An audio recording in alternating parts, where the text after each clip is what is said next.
सब लोगों के I hope you all are doing great. बेटा अगर हम लोग बात करें, मैंने आप लोगों को बोला था कि मैं आप लोगों को रिवीजन लेक्चर्स प्रोवाइड कराऊंगा। तो अगर मैं बात करूं बेटा, हम लोग रिवाइज कर रहे हैं बेटा, सीए इंटर ईआईएस रिवीजन कर रहे हैं। और एक चीज याद रखना बेटा, आप इस रिवीजन लेक्चर को देखने से पहले एक बारी अपना सेल्फ रिवीजन जरूर कीजिएगा। ये रिवीजन लेक्चर्स बेटा तभी आपको बेनिफिट पहुंचाएंगे जब आप लोग अपना सेल्फ रिवीजन करेंगे। तो अगर हम लोग बात करते हैं बेटा, बिना समय गवाए हम लोग रिवीजन स्टार्ट करते हैं। उसी सीक्वेंस में मैं आपको रिवाइज करा रहा हूं जिस सीक्वेंस में बेटा हम लोगों ने क्लास के अंदर बेटा सिलेबस कंप्लीट किया था। जैसे क्लास के अंदर बेटा हम लोगों ने सबसे पहले चैप्टर नंबर 3 पढ़ा था, जिसमें हम लोगों ने बेटा hardware, software, network, DBMS controls पढ़े थे। बेटा बिल्कुल सेम सीक्वेंस, जिस सीक्वेंस में हमने क्लास में सिलेबस कंप्लीट किया था, उसी सीक्वेंस में बेटा मैं रिवीजन लेक्चर क्या कर रहा हूं बेटा, रिकॉर्ड कर रहा हूं। ठीक है बेटा। तो अगर हम लोग बात करें, आज हम लोग स्टार्ट करते हैं, आपका रिवीजन लेक्चर से स्टार्ट कर रहे हैं। और हम सबसे पहले स्टार्ट कर रहे हैं बेटा आपका चैप्टर नंबर 3, जिस चैप्टर का नाम था बेटा information system and it's components. एक चीज याद रखना सर, मैं रिवीजन लेक्चर्स आपको जो प्रोवाइड करा रहा हूं, ये तभी आपको बेनिफिट पहुंचाएंगे जब आप लोग बेटा अपना एक बारी सेल्फ रिवीजन करोगे बेटा। क्योंकि मैं रिवीजन लेक्चर के अंदर आपको बहुत सारी चीजें ऐसी होंगी जो डिटेल में नहीं, जस्ट रिकॉल करवा रहा हूं, रिवाइज करवा रहा हूं।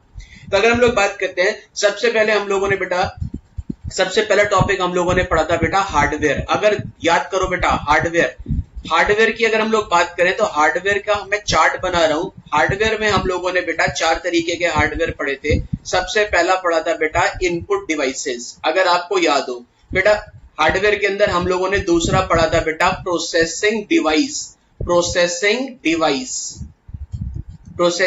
के अंदर तीसरा हम लोगों ने पढ़ा था बेटा, अगर आपको याद हो, दैट इज आउटपुट डिवाइसेस। और आउटपुट डिवाइसेस के बाद हम लोगों ने बेटा 4 तरीके का हार्डवेयर पढ़ा था, जिसका नाम था बेटा स्टोरेज डिवाइसेस। अगर मैं बात करूं सबसे पहले what is the definition of hardware. Hardware की डेफिनेशन याद करो, हार्डवेयर आर द फिजिकल और tangible components that constitute a computer system.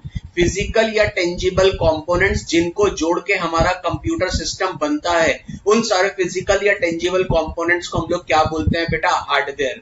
तो हार्डवेयर आर द फिजिकल और tangible components that constitute a computer system.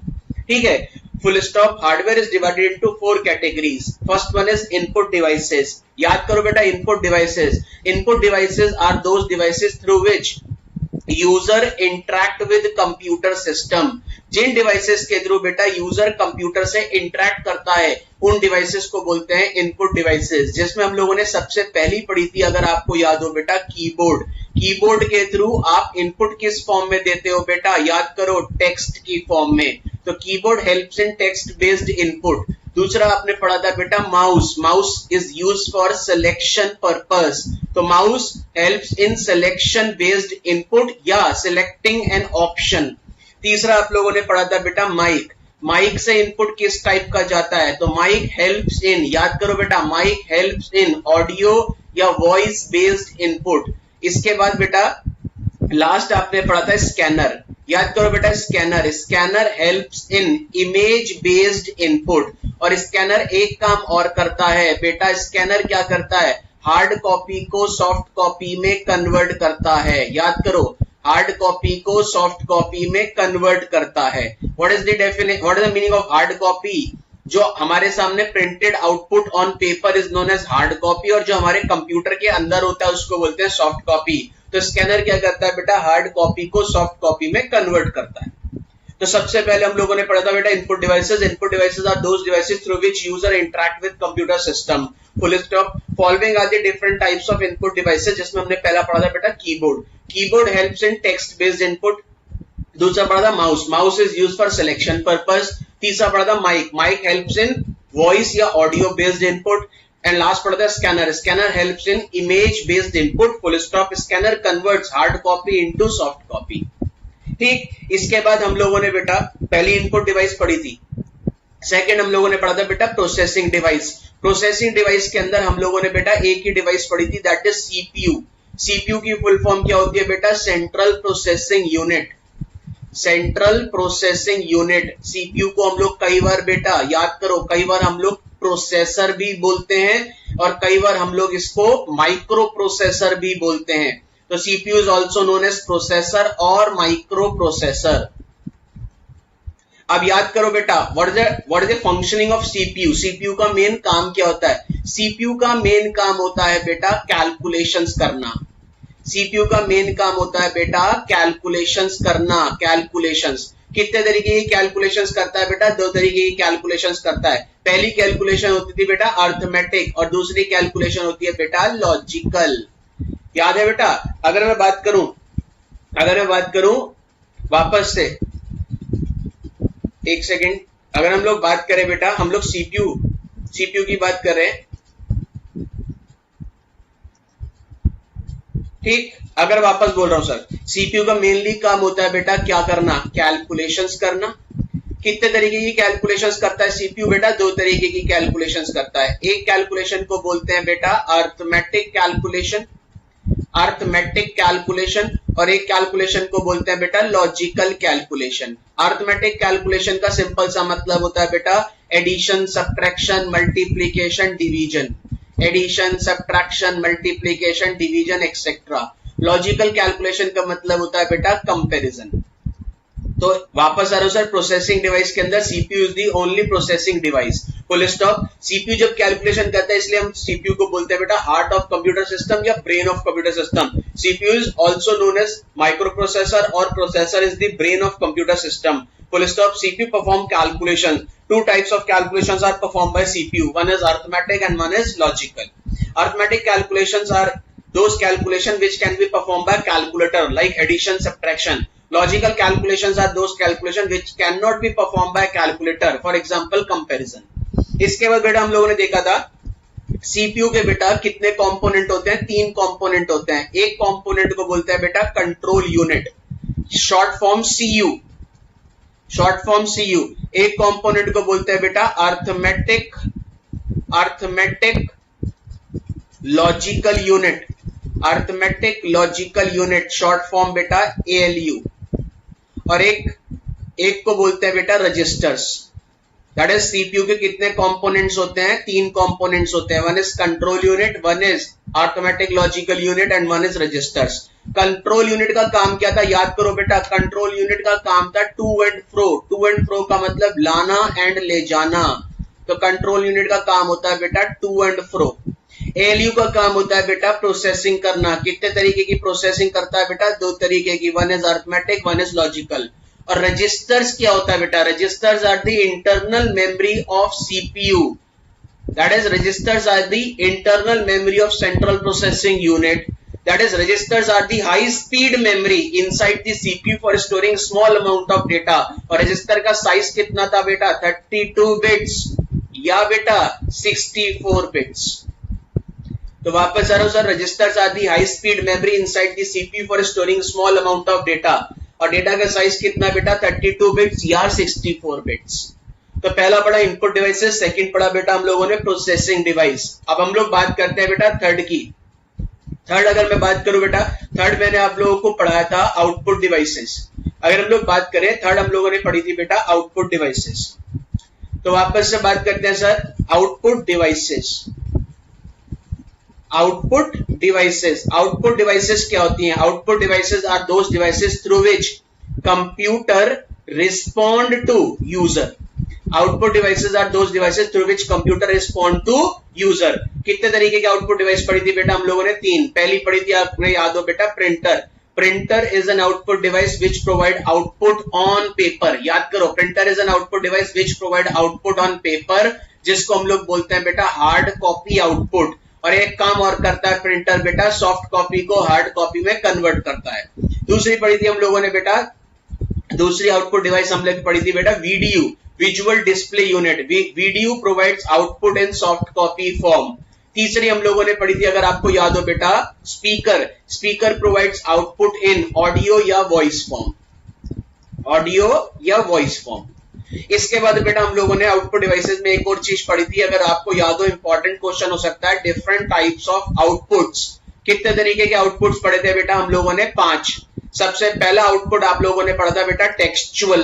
Textual output comprises of characters which is used to create word, paragraph, sentence. दूसरा पढ़ा था बेटा textual के बाद graphical. Graphical is non textual. Graphical का मतलब non textual. Graphical output comprises of drawings, pictures, charts. तीसरा पढ़ा था बेटा audio output. Audio output comprises of sound, speech. चौथा पढ़ा था बेटा video output. Video output comprises of images, playback at speed that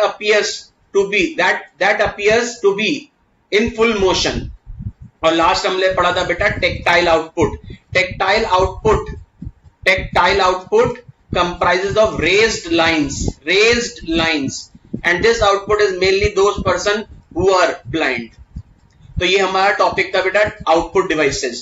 output devices के बाद हम लोगों ने बेटा हार्डवेयर के अंदर ही लास्ट, अगर आपको याद हो, आउटपुट डिवाइसेस के अंदर ही हम लोगों ने बेटा लास्ट एक और पढ़ा था, दैट इज आउटपुट डिवाइसेस के अंदर ही।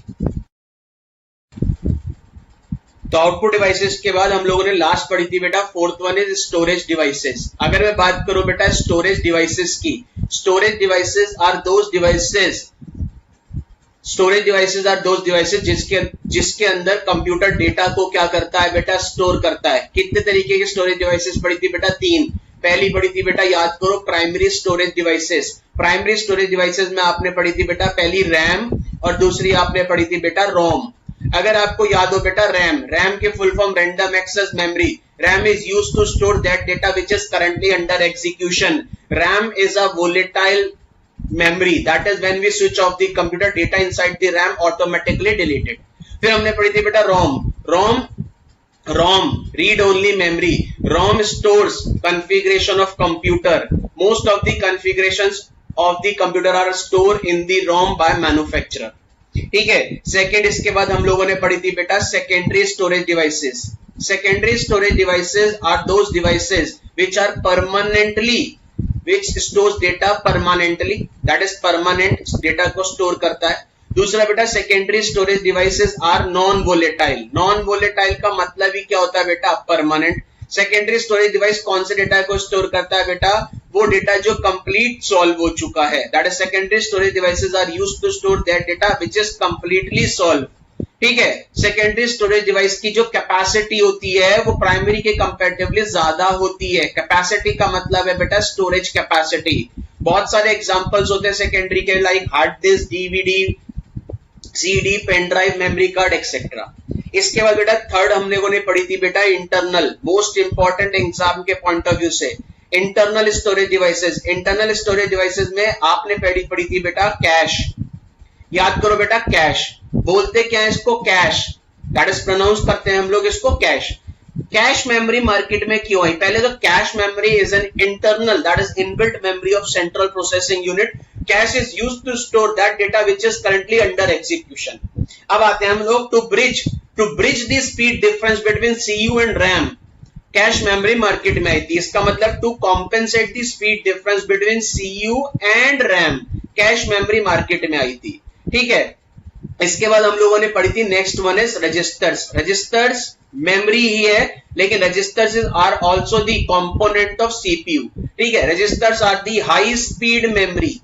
रजिस्टर की स्पीड सबसे ज्यादा होती है बेटा। Registers are the high speed memory inside the CPU for storing small amount of data. और डेटा का साइज कितना है बेटा? मैंने अभी पहले ही बताया आपको 32 बिट्स और 64 बिट्स।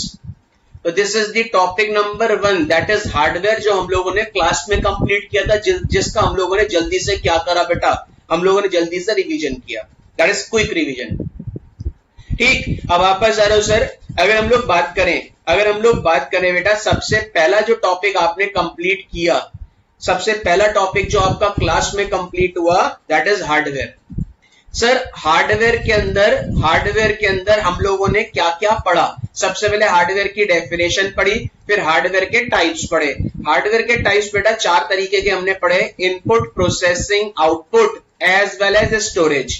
इनपुट के अंदर बेटा आप लोगों ने चार तरीके की इनपुट डिवाइसेस पढ़ी। पहली आपने पढ़ी बेटा कीबोर्ड, दूसरी आपने पढ़ी बेटा माइक, तीसरी आपने पढ़ी बेटा माउस एंड चौथी पढ़ी बेटा आपने स्कैनर। प्रोसेसिंग में आपने एक ही पढ़ी दैट इज सीपीयू, और सीपीयू के तीन कंपोनेंट पढ़े CU, ALU as well as registers. तीसरी पढ़ी बेटा आउटपुट डिवाइसेस। आउटपुट डिवाइसेस के अंदर आपने पहली पढ़ी बेटा प्रिंटर, दूसरी पढ़ी बेटा आपने स्पीकर, तीसरी पढ़ी है बेटा आपने वीडियो। फिर एक क्वेश्चन और पढ़ा बेटा what are the different types of outputs. पांच तरीके के आउटपुट होते हैं। पहला होता है बेटा टेक्सचुअल आउटपुट, दूसरा होता है बेटा ग्राफिकल आउटपुट, तीसरा होता है बेटा ऑडियो आउटपुट, चौथा होता है बेटा video output and last one is tactile output. फिर आपने पढ़ा बेटा स्टोरेज डिवाइसेस। स्टोरेज डिवाइसेस में आपने तीन पढ़ी, प्राइमरी, सेकेंडरी, इंटरनल। प्राइमरी में दो पढ़ी, रैम, रोम।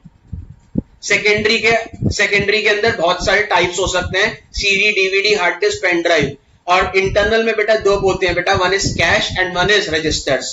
अगर हम लोग बात करें सबसे ज्यादा स्पीड किसकी फास्ट होती है बेटा स्टोरेज डिवाइसेस में, रजिस्टर्स की।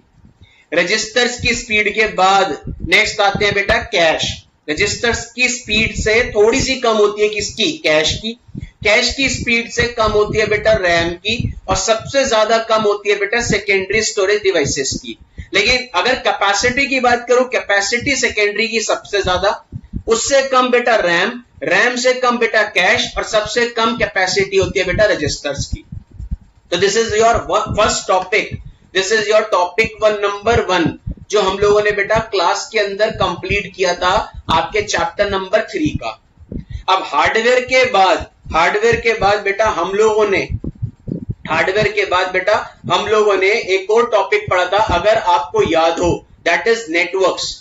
हार्डवेयर के बाद बेटा हम लोगों ने सेकंड टॉपिक जो पढ़ा था, that second topic is networks. Topic number 2 जो हमने पढ़ा था दैट इज नेटवर्क्स या बेटा नेटवर्किंग। नेटवर्क टॉपिक के अंदर बेटा आपके इंस्टीट्यूट ने बहुत सारे कंटेंट को हटा दिया था, ठीक है। तो नेटवर्क टॉपिक के अंदर सबसे पहले आप लोगों ने पढ़ी थी नेटवर्क की डेफिनेशन। नेटवर्क की डेफिनेशन क्या थी, मल्टीपल कंप्यूटर्स और मल्टीपल डिवाइसेस, मल्टीपल कंप्यूटर्स और multiple devices interconnected together through communication channel. Multiple computer और multiple devices interconnected through communication channel that allow sharing of data from one device to another device is known as network. Network के बाद आप लोगों ने बेटा types of networks पढ़े थे। Types of networks के अंदर बेटा दो तरीके के नेटवर्क पढ़े थे आपने। First one is connection oriented. Connection oriented का मतलब डेटा सेंड करने से पहले परमानेंट कनेक्शन एस्टैब्लिश करने की जरूरत होती है। फॉर एग्जाम्पल बेटा वॉइस कॉलिंग में सबसे पहले बेटा मैं सामने वाले को रिक्वेस्ट भेजूंगा, that is in connection oriented network a permanent connection is established between sender and receiver before data communication. For example बेटा वॉइस कॉलिंग। फिर एक हमने पढ़ा था बेटा कनेक्शन लेस नेटवर्क के अंदर कोई भी कनेक्शन एस्टैब्लिश करने की जरूरत नहीं है डेटा सेंड करने से पहले, like in case of email, like in case of बेटा मैसेज, ठीक है। इसके बाद हम लोगों ने बेटा एक कॉन्सेप्ट और पढ़ा था बेटा इश्यूज ऑफ नेटवर्क, जिसमें बेटा आप लोगों ने 4 इशू पढ़े थे। सबसे पहला इशू आप लोगों ने पढ़ा था बेटा routing is the process of deciding how to send data from source to destination. Routing के बाद बेटा आप लोगों ने एक और पढ़ा था रेजिलियंस का मतलब क्या होता है बेटा, resilience is the ability of network to recover from any kind of error और लॉस। तीसरा पढ़ा था बेटा आपने bandwidth is the amount of data that can be send across the network in a given time. And last पढ़ा था बेटा contention का मतलब क्या होता है, contention means conflict that arise between client for some common resource in the network. Issues के बाद बेटा आप लोगों ने नेटवर्क के अंदर बेटा बेनिफिट्स पढ़े थे। बेनिफिट्स ऑफ नेटवर्क याद करो बेटा, बेनिफिट्स ऑफ नेटवर्क के अंदर पहला आपने पढ़ा था बेटा डिस्ट्रीब्यूटेड नेचर ऑफ इंफॉर्मेशन, दूसरा पढ़ा था बेटा रिसोर्स शेयरिंग, तीसरा पढ़ा था बेटा रिलायबिलिटी, चौथा पढ़ा था बेटा आप लोगों ने यूजर कम्युनिकेशन। और एक कॉन्सेप्ट और पढ़ा था बेटा आप लोगों ने, नीचे लिख रहा हूं, बेनिफिट्स के बाद आप लोगों ने बेटा एक कॉन्सेप्ट और पढ़ा था, याद हो बेटा, impacts of network. Impacts of network के अंदर आपने 3 इंपैक्ट पढ़े थे बेटा। सबसे पहला बेटा ओवरकम ज्योग्राफिकल कंस्ट्रेंट, दूसरा अपने लोगों ने पढ़ा था बेटा कहीं ना कहीं रीस्ट्रक्चर बिजनेस रिलेशनशिप, और तीसरा इंपैक्ट आपने पढ़ा था बेटा पहला पढ़ा था आपने ओवरकम ज्योग्राफिकल कंस्ट्रेंट, दूसरा आपने पढ़ा था रीस्ट्रक्चर बिजनेस रिलेशनशिप और तीसरा पढ़ा था बेटा टाइम कंप्रेशन। तो अगर मैं बात करूं बेटा, ये आप लोगों ने सेकंड टॉपिक पढ़ा था, दैट इज नेटवर्क। नेटवर्क में पहले पढ़ी थी नेटवर्क की डेफिनेशन, दूसरा पढ़ा था बेटा टाइप्स ऑफ नेटवर्क, तीसरा आपने पढ़ा था बेटा इश्यूज ऑफ नेटवर्क, चौथा पढ़ा था बेटा बेनिफिट्स ऑफ नेटवर्क और पांचवा पढ़ा था बेटा इंपैक्ट्स ऑफ नेटवर्क। अगर मैं बात करूं एग्जाम के पॉइंट ऑफ व्यू से, ये issues of network important concept हो सकता है। तो this is the second topic जो आप लोगों ने पढ़ा था बेटा। हाँ जी बेटा, इसके बाद नेटवर्क के बाद हम लोगों ने बेटा थर्ड कॉन्सेप्ट अगर याद हो बेटा, थर्ड कॉन्सेप्ट हम लोगों ने पढ़ा था बेटा सॉफ्टवेयर। अगर मैं बात करूं बेटा सॉफ्टवेयर कॉन्सेप्ट के अंदर, सबसे पहले हम लोगों ने पढ़ी थी बेटा सॉफ्टवेयर की डेफिनेशन। याद कीजिए बेटा, software are the set of instructions that tell hardware what to do. That is software are the set of instructions that tell hardware what to do.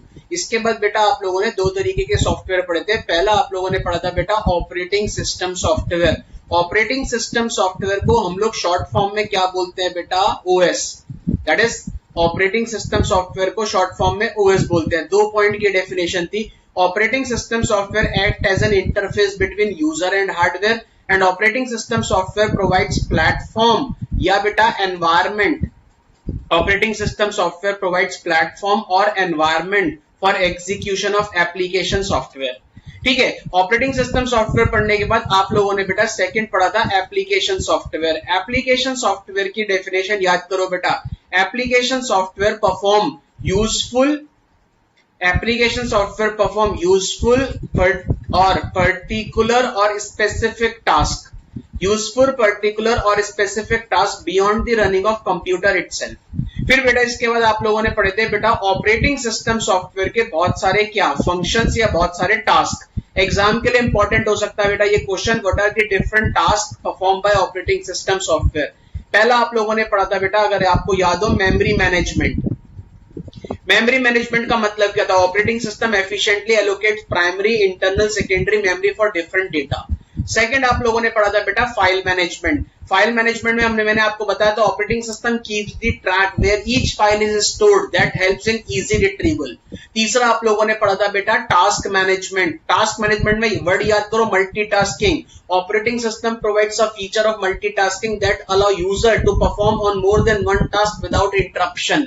चौथा आप लोगों ने पढ़ा था बेटा यूजर इंटरफेस। वर्ड पे फोकस कर लेना, जिसके अंदर हम लोगों ने बेटा डॉस और विंडोज में डिफरेंस पढ़ा था। यूजर इंटरफेस, यूजर इंटरफेस के अंदर याद करो, the present day operating system like Windows provide user GUI for user friendly working on computer. Fifth इसके बाद हम लोगों ने नेक्स्ट पढ़ा था, fifth one is performing hardware function. इसके अंदर हम लोगों ने पढ़ा था operating system act as an interface between user and hardware, without operating system your computer is useless. और एक लास्ट हम लोगों ने और पढ़ा था, इंपॉर्टेंट था बेटा हार्डवेयर इंडिपेंडेंस। हार्डवेयर इंडिपेंडेंस के अंदर हम लोगों ने बेटा हम लोगों ने एक वर्ड पढ़ा था, अगर आप लोगों को याद हो, हार्डवेयर इंडिपेंडेंस में आप लोगों ने बेटा एक वर्ड पढ़ा था, अगर आपको याद हो बेटा, API. That is operating system provides a feature of API, application program interface, that helps programmer to develop application without need to understand the hardware.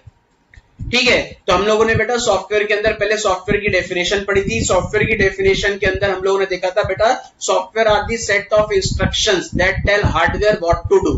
फिर बेटा हम लोगों ने सॉफ्टवेयर के अंदर दो तरीके के सॉफ्टवेयर पढ़े। पहला सॉफ्टवेयर हम लोगों ने पढ़ा बेटा operating system software. Operating system software के अंदर हम लोगों ने देखा operating system software act as an interface between user and hardware. Operating system software provides platform or environment for running of application software. दूसरा हम लोगों ने पढ़ा बेटा application software. Application software perform useful particular और specific task beyond the running of computer itself. फिर इसके बाद बेटा हम लोगों ने क्या पढ़ा है, हम लोगों ने पढ़े बेटा what are the different task perform by operating system software. Operating system software के बहुत सारे फंक्शंस, ऑपरेटिंग सिस्टम सॉफ्टवेयर के हम लोगों ने बहुत सारे टास्क पढ़े थे, टास्क या functions of operating system software, जिसमें हम लोगों ने बेटा पहला टास्क पढ़ा मेमोरी मैनेजमेंट। दूसरा पढ़ा बेटा हम लोगों ने मेमोरी के बाद हम लोगों ने पढ़ा था बेटा फाइल मैनेजमेंट। फाइल मैनेजमेंट के बाद हम लोगों ने पढ़ा बेटा टास्क मैनेजमेंट। टास्क मैनेजमेंट के बाद हम लोगों ने पढ़ा बेटा यूजर इंटरफेस। यूजर इंटरफेस के बाद हम लोगों ने बेटा एक और पढ़ा था performing hardware operation. That is performing hardware function या performing hardware operation. And last हम लोगों ने पढ़ा बेटा हार्डवेयर इंडिपेंडेंस। हार्डवेयर इंडिपेंडेंस, ये क्वेश्चन आपके एग्जाम के लिए इंपॉर्टेंट हो सकता है बेटा। What are the different task perform by operating system software. इसके बाद बेटा एक क्वेश्चन और था, एप्लीकेशन सॉफ्टवेयर के बहुत सारे टाइप्स थे। एप्लीकेशन सॉफ्टवेयर में सबसे पहला जो आप लोगों ने टाइप पढ़ा था बेटा, जिसको हम लोग बोलते हैं एप्लीकेशन सूट। एप्लीकेशन सूट का best example MS Office. Definition याद करो, has multiple application bundled together. फिर हम लोगों ने पढ़ा बेटा enterprise software. Enterprise software are those software that fulfills the need of enterprise. तीसरा पढ़ा बेटा enterprise infrastructure software. Enterprise infrastructure software provide support to enterprise software. चौथा पढ़ा बेटा हम लोगों ने educational software. Educational software provide content for the use of student. तो हम लोगों ने बेटा बहुत सारे टाइप्स के एप्लीकेशन सॉफ्टवेयर भी पढ़े थे। तो सॉफ्टवेयर के अंदर हम लोगों ने सबसे पहले पढ़ी बेटा सॉफ्टवेयर की डेफिनेशन। फिर हम लोगों ने देखा बेटा सॉफ्टवेयर के टाइप्स, जिसमें हम लोगों ने पहला देखा ऑपरेटिंग सिस्टम सॉफ्टवेयर, दूसरा देखा बेटा एप्लीकेशन सॉफ्टवेयर, और फिर इसके बाद बेटा हमने ऑपरेटिंग सिस्टम सॉफ्टवेयर के बहुत सारे फंक्शंस पढ़े थे और एप्लीकेशन सॉफ्टवेयर के बहुत सारे टाइप्स। तो ये आपका बेटा थर्ड टॉपिक जो हमने पढ़ा था क्लास के अंदर, दैट इज सॉफ्टवेयर। तो पहला टॉपिक आपने पढ़ा बेटा हार्डवेयर, दूसरा पढ़ा बेटा आपने नेटवर्क, तीसरा पढ़ा बेटा आपने सॉफ्टवेयर। चौथा जो टॉपिक है दैट इज फोर्थ टॉपिक है, दैट इज डीबीएमएस। हाँ जी बेटा, तो अगर आपको बात करें तो आपका जो फोर्थ टॉपिक हम लोगों ने कंप्लीट किया था क्लास के अंदर, that fourth topic is database management system. अगर हम लोग बात करें बेटा database management system, database management system की अगर हम लोग बात करें तो डेटाबेस मैनेजमेंट सिस्टम की शॉर्ट फॉर्म होता है जिसको हम लोग बोलते हैं डीबीएमएस। डेटाबेस मैनेजमेंट सिस्टम को शॉर्ट फॉर्म में बोलते हैं बेटा डीबीएमएस। डीबीएमएस के अंदर बेटा हम लोगों ने सबसे पहला कॉन्सेप्ट पढ़ा था जिसको हम लोग बोलते थे बेटा डेटा। तो डेटा की डेफिनेशन याद करो बेटा, data are the raw facts and figure on the basis of which user can not take decision. Data दो तरीके के होते हैं, one is qualitative, one is quantitative. Second concept बेटा डीबीएमएस में हम लोगों ने पढ़ा था, अगर आपको याद हो, that is information. Information is the relevant data और information is the process data on the basis of which user can take decision. That is, information is the process data on the basis of which user can take decision. For example, in accounting system, voucher entries are data, whereas balance sheet is information. फिर इसके बाद बेटा हम लोगों ने तीसरा concept पढ़ा था डीबीएमएस के अंदर, जिसको हम लोग बोलते हैं बेटा डेटाबेस। याद करो डेटाबेस की डेफिनेशन याद करो, database is a collection of coherent data. Coherent का मतलब है बेटा database is a collection of coherent data. Coherent का मतलब होता है बेटा इंटर रिलेटेड डेटा। फिर इसके बाद फोर्थ कॉन्सेप्ट हम लोगों ने पढ़ा था बेटा डीबीएमएस। डीबीएमएस क्या होता है? DBMS is simply a software. DBMS is simply a software, जिसको आपके मॉड्यूल ने बोला था DBMS is a computerise system. DBMS is a computerise system that allows storage, deletion, processing of database। Means अगर हम लोग बात करें, आपको अपने कंप्यूटर के अंदर डेटाबेस को स्टोर करना है तो आप उसके लिए कंप्यूटराइज सिस्टम यूज करते हो, that computerise system is DBMS. बहुत सारे कॉमर्शियली यूज डीबीएमएस मार्केट में आते हैं, like Oracle, like DB2, like Ingres. बहुत सारे बेटा कॉमर्शियली यूज डीबीएमएस आते हैं। तो ये आपके सामने मैंने जो लिखे हैं ये कॉमर्शियली यूज थे। दो होते हैं जिसको बोलते हैं personal use DBMS, one is MS Access and one is Open Office Base. तो अगर हम लोग बात करें डीबीएमएस के अंदर हम लोगों ने पहला कॉन्सेप्ट पढ़ा था डेटा, दूसरा कॉन्सेप्ट पढ़ा इंफॉर्मेशन, तीसरा पढ़ा बेटा डेटाबेस, चौथा पढ़ा हम लोगों ने डीबीएमएस। डीबीएमएस कॉन्सेप्ट पढ़ने के बाद हम लोगों ने बेटा डीबीएमएस के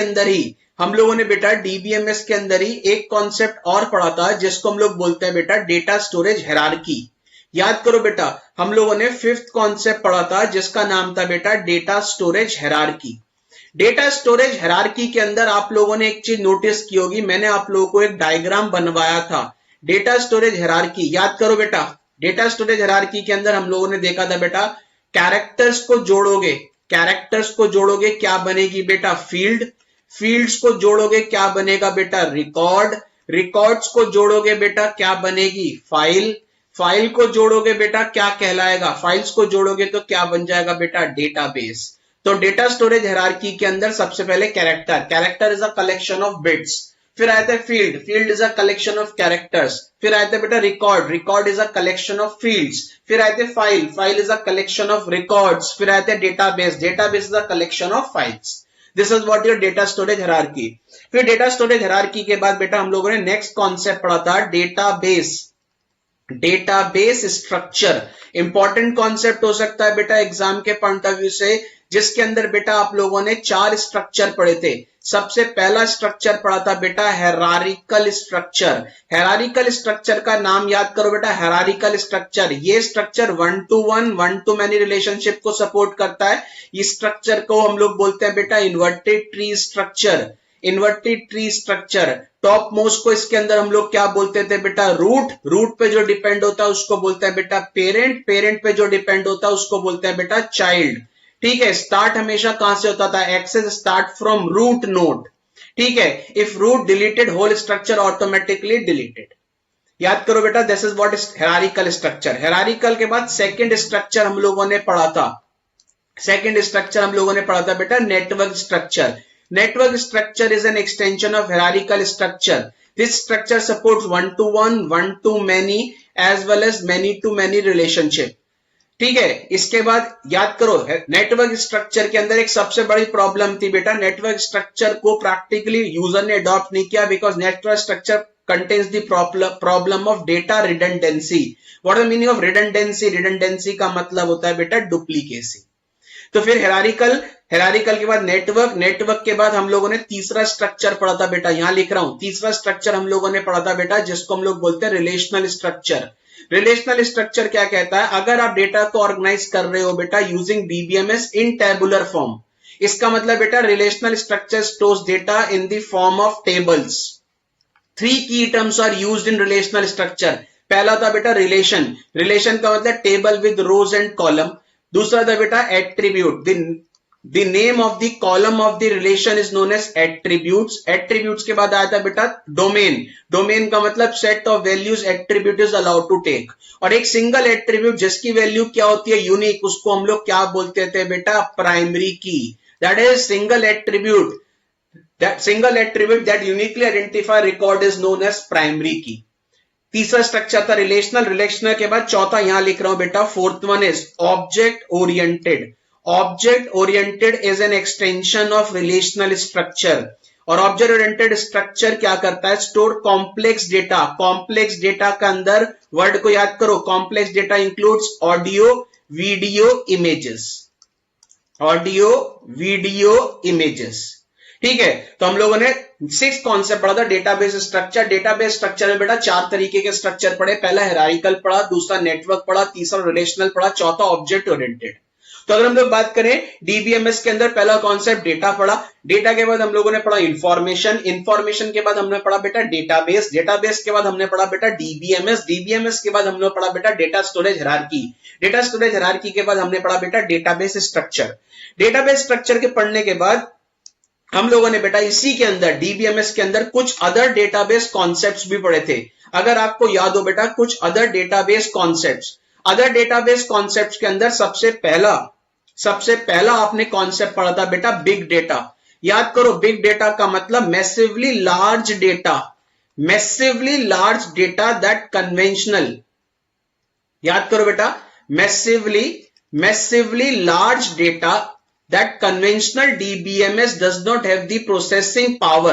Massively large data that conventional DBMS does not have the processing power to analyze them. Means traditional DBMS के पास इतनी processing power नहीं थी कि वो big data को analyze कर पाए। तो big data की definition थी बेटा massively large data set that conventional DBMS does not have the processing capability to analyze them. और बिग डेटा को किस तरीके से मैनेज करेंगे, government and companies are trying to solve this problem. फिर इसके बाद सेकंड कॉन्सेप्ट आप लोगों ने पढ़ा था बेटा डेटा वेयर हाउस, याद करो इंपॉर्टेंट कॉन्सेप्ट था बेटा data warehouse. Data warehouse के अंदर हम लोगों ने डेफिनेशन पढ़ी थी बेटा, extracting data from different sources of the organisation. याद करो diagram, extracting data from different sources of the organisation, transform the data into standard format and load into single location for storage and analysis is known as data warehouse। Data warehouse को बनाने के लिए बेटा दो approaches थी। दो approaches कौन कौन सी थी बेटा? पहली थी टॉप डाउन अप्रोच और दूसरी थी बेटा bottom up approach. Bottom up और टॉप डाउन। बॉटम अप में क्या बनता था? पहले स्मॉल डेटा मार्ट्स बनेंगे, स्मॉल डेटा मार्ट्स को इंटीग्रेट करके डेटा वेयरहाउस। टॉप डाउन में बेटा डेटा वेयरहाउस से इंटीग्रेट होंगे small data marts. Data warehouse में बेटा आप लोगों ने एक चीज और पढ़ी थी, what are the different conditions, what are the different conditions या what are the different criterias for developing data warehouse. तीन क्राइटेरिया पढ़े थे। पहला क्राइटेरिया था बेटा data should be in standardized form, that is data is standardized. दूसरा आपने पढ़ा था बेटा डेटा के साथ टाइम वेरिएंट अटैच होगा। याद करो बेटा डेटा इज स्टैंडर्डाइज्ड, डेटा के साथ टाइम वेरिएंट अटैच होगा। What is the meaning of standardized and time variant? याद करो बेटा जब भी डेटा वेयरहाउस में डेटा लोड होगा तो data should be converted into standard format. दूसरा बेटा टाइम वेरिएंट, जब भी डेटा वेयरहाउस में डेटा लोड होगा उसके साथ टाइम स्टैम्प अटैच होगा। और तीसरा अगर आपको याद हो बेटा, one is standardize, one is time variant. और तीसरा बेटा डेटा वेयरहाउस में कौन सा डेटा जाएगा बेटा? Non operational data. वर्ड पे फोकस कर लो, नॉन ऑपरेशनल। नॉन ऑपरेशनल मतलब एक्टिव डेटा स्टोर नहीं होता वेयरहाउस में। इसके बाद बेटा हम लोगों ने डेटा वेयरहाउस के अंदर एक कॉन्सेप्ट और पढ़ा था, that is benefits of data warehouse. Benefits of data warehouse में आपने पहला पढ़ा था बेटर अंडरस्टैंडिंग ऑफ डेटा, दूसरा पढ़ा था बेटा सेंट्रलाइज्ड व्यू ऑफ डेटा, तीसरा पढ़ा था बेटा provide single version of truth to everyone, और लास्ट पढ़ा था बेटा data warehouse helps to integrate the data that helps in storage as well as analysis. तो डेटा वेयरहाउस में बेटा चार कॉन्सेप्ट पढ़े थे, one is definition, one is approaches, one is conditions and one is benefits. इसके बाद last concept DBMS में आपने एक कॉन्सेप्ट और पढ़ा था अगर आपको याद हो बेटा, that is data mining concept. अगर मैं बात करूं बेटा डेटा माइनिंग कॉन्सेप्ट पढ़ा था लास्ट आपने, और डेटा माइनिंग के अंदर हम लोगों ने एक चीज देखी थी कि डेटा माइनिंग क्या होता है। थर्ड कॉन्सेप्ट जो था, third concept is data mining. Data mining का मतलब क्या था? Data mining is the process of extracting previously stored data. Data mining is the concept of extracting previously stored data to find trends, patterns, association. Data mining is the process of extracting या analyzing previously stored data to find trend, patterns, associations that help decision maker to take decision. इसका मैंने आपको example भी बताया था बेटा, cricket team का। एक क्रिकेट टीम जो है ए, लेट अस सपोज एक क्रिकेट टीम है A cricket team mines data of the B cricket team to find the strength as well as weakness of opposition player, that is to find strength and weakness of opposition player and design their strategy accordingly। इसका मतलब है बेटा एक cricket team दूसरी cricket team की क्या करेगा बेटा? दूसरे क्रिकेट टीम के डेटा को एक्सट्रैक्ट करेगा, उसको एनालाइज करेगा और उसके हर प्लेयर की स्ट्रेंथ और वीकनेस को क्या करेगा? एनालाइज करने के बाद अपनी स्ट्रेटेजी डिजाइन करेगा। इस पूरे प्रोसेस को क्या बोलते हैं बेटा? Data mining. तो अगर हम लोग बात करें बेटा, आपका जो फोर्थ कॉन्सेप्ट था उस फोर्थ कॉन्सेप्ट के अंदर हम लोगों ने एक चीज नोटिस करी, fourth concept that is DBMS. DBMS में आप लोगों ने डीबीएमएस में सबसे पहला कॉन्सेप्ट आपने पढ़ा बेटा डेटा। डेटा के बाद सेकंड कॉन्सेप्ट आपने पढ़ा बेटा इंफॉर्मेशन। इंफॉर्मेशन के बाद थर्ड कॉन्सेप्ट आपने पढ़ा बेटा डेटाबेस। डेटाबेस के बाद फोर्थ कॉन्सेप्ट बेटा आपने पढ़ा डीबीएमएस। डीबीएमएस के बाद फिफ्थ कॉन्सेप्ट आपने पढ़ा बेटा data storage hierarchy. Data storage hierarchy के बाद आपने सिक्स्थ कॉन्सेप्ट पढ़ा बेटा डेटाबेस स्ट्रक्चर। डेटाबेस स्ट्रक्चर के अंदर आपने चार स्ट्रक्चर पढ़े बेटा, one is hierarchical structure, one is hierarchical के बाद नेटवर्क स्ट्रक्चर, नेटवर्क के बाद रिलेशनल स्ट्रक्चर, रिलेशनल के बाद ऑब्जेक्ट ओरिएंटेड, एग्जाम के लिए इंपॉर्टेंट हो सकता है। फिर 7th में आप लोगों ने पढ़ा बेटा other database concept. Other database concept में पहले आपने पढ़ा बेटा बिग डेटा। बिग डेटा मतलब मैसिवली लार्ज डेटा सेट। दूसरा आपने पढ़ा बेटा डेटा वेयरहाउस। डेटा वेयरहाउस के अंदर आप लोगों ने बेटा 3 चीजें पढ़ी। डेटा वेयरहाउस की डेफिनेशन पढ़ी, डेटा वेयरहाउस में सबसे पहले डेफिनेशन पढ़ी। दूसरा पढ़ा बेटा डेटा वेयरहाउस को बनाने के लिए अप्रोचेस, 2 अप्रोच पढ़ी, टॉप डाउन बॉटम अप। तीसरा पढ़ा बेटा what are the conditions for designing data warehouse. Conditions के बाद 4th आप लोगों ने पढ़ा बेटा benefits advantages of data warehouse. और तीसरा कॉन्सेप्ट अदर में आप लोगों ने पढ़ा बेटा data mining. Data mining is the process of analyzing previously stored data to find trend pattern association that help decision maker to take decision. For example, beta, a cricket team mines data of the opposition team to find the strength and weakness of opposition players and design their strategy accordingly. तो अगर हम लोग बात करें, this is the 4th topic जो आपको मैंने class में कंप्लीट कराया था। तो पहला टॉपिक आपने पढ़ा बेटा हार्डवेयर, दूसरा टॉपिक आपने पढ़ा बेटा सॉफ्टवेयर, तीसरा पढ़ा बेटा नेटवर्क, चौथा पढ़ा बेटा आप लोगों ने डीबीएमएस। हाँ जी बेटा, अगर हम लोग बात करें नेक्स्ट जो आपका टॉपिक है दैट इज कंट्रोल्स।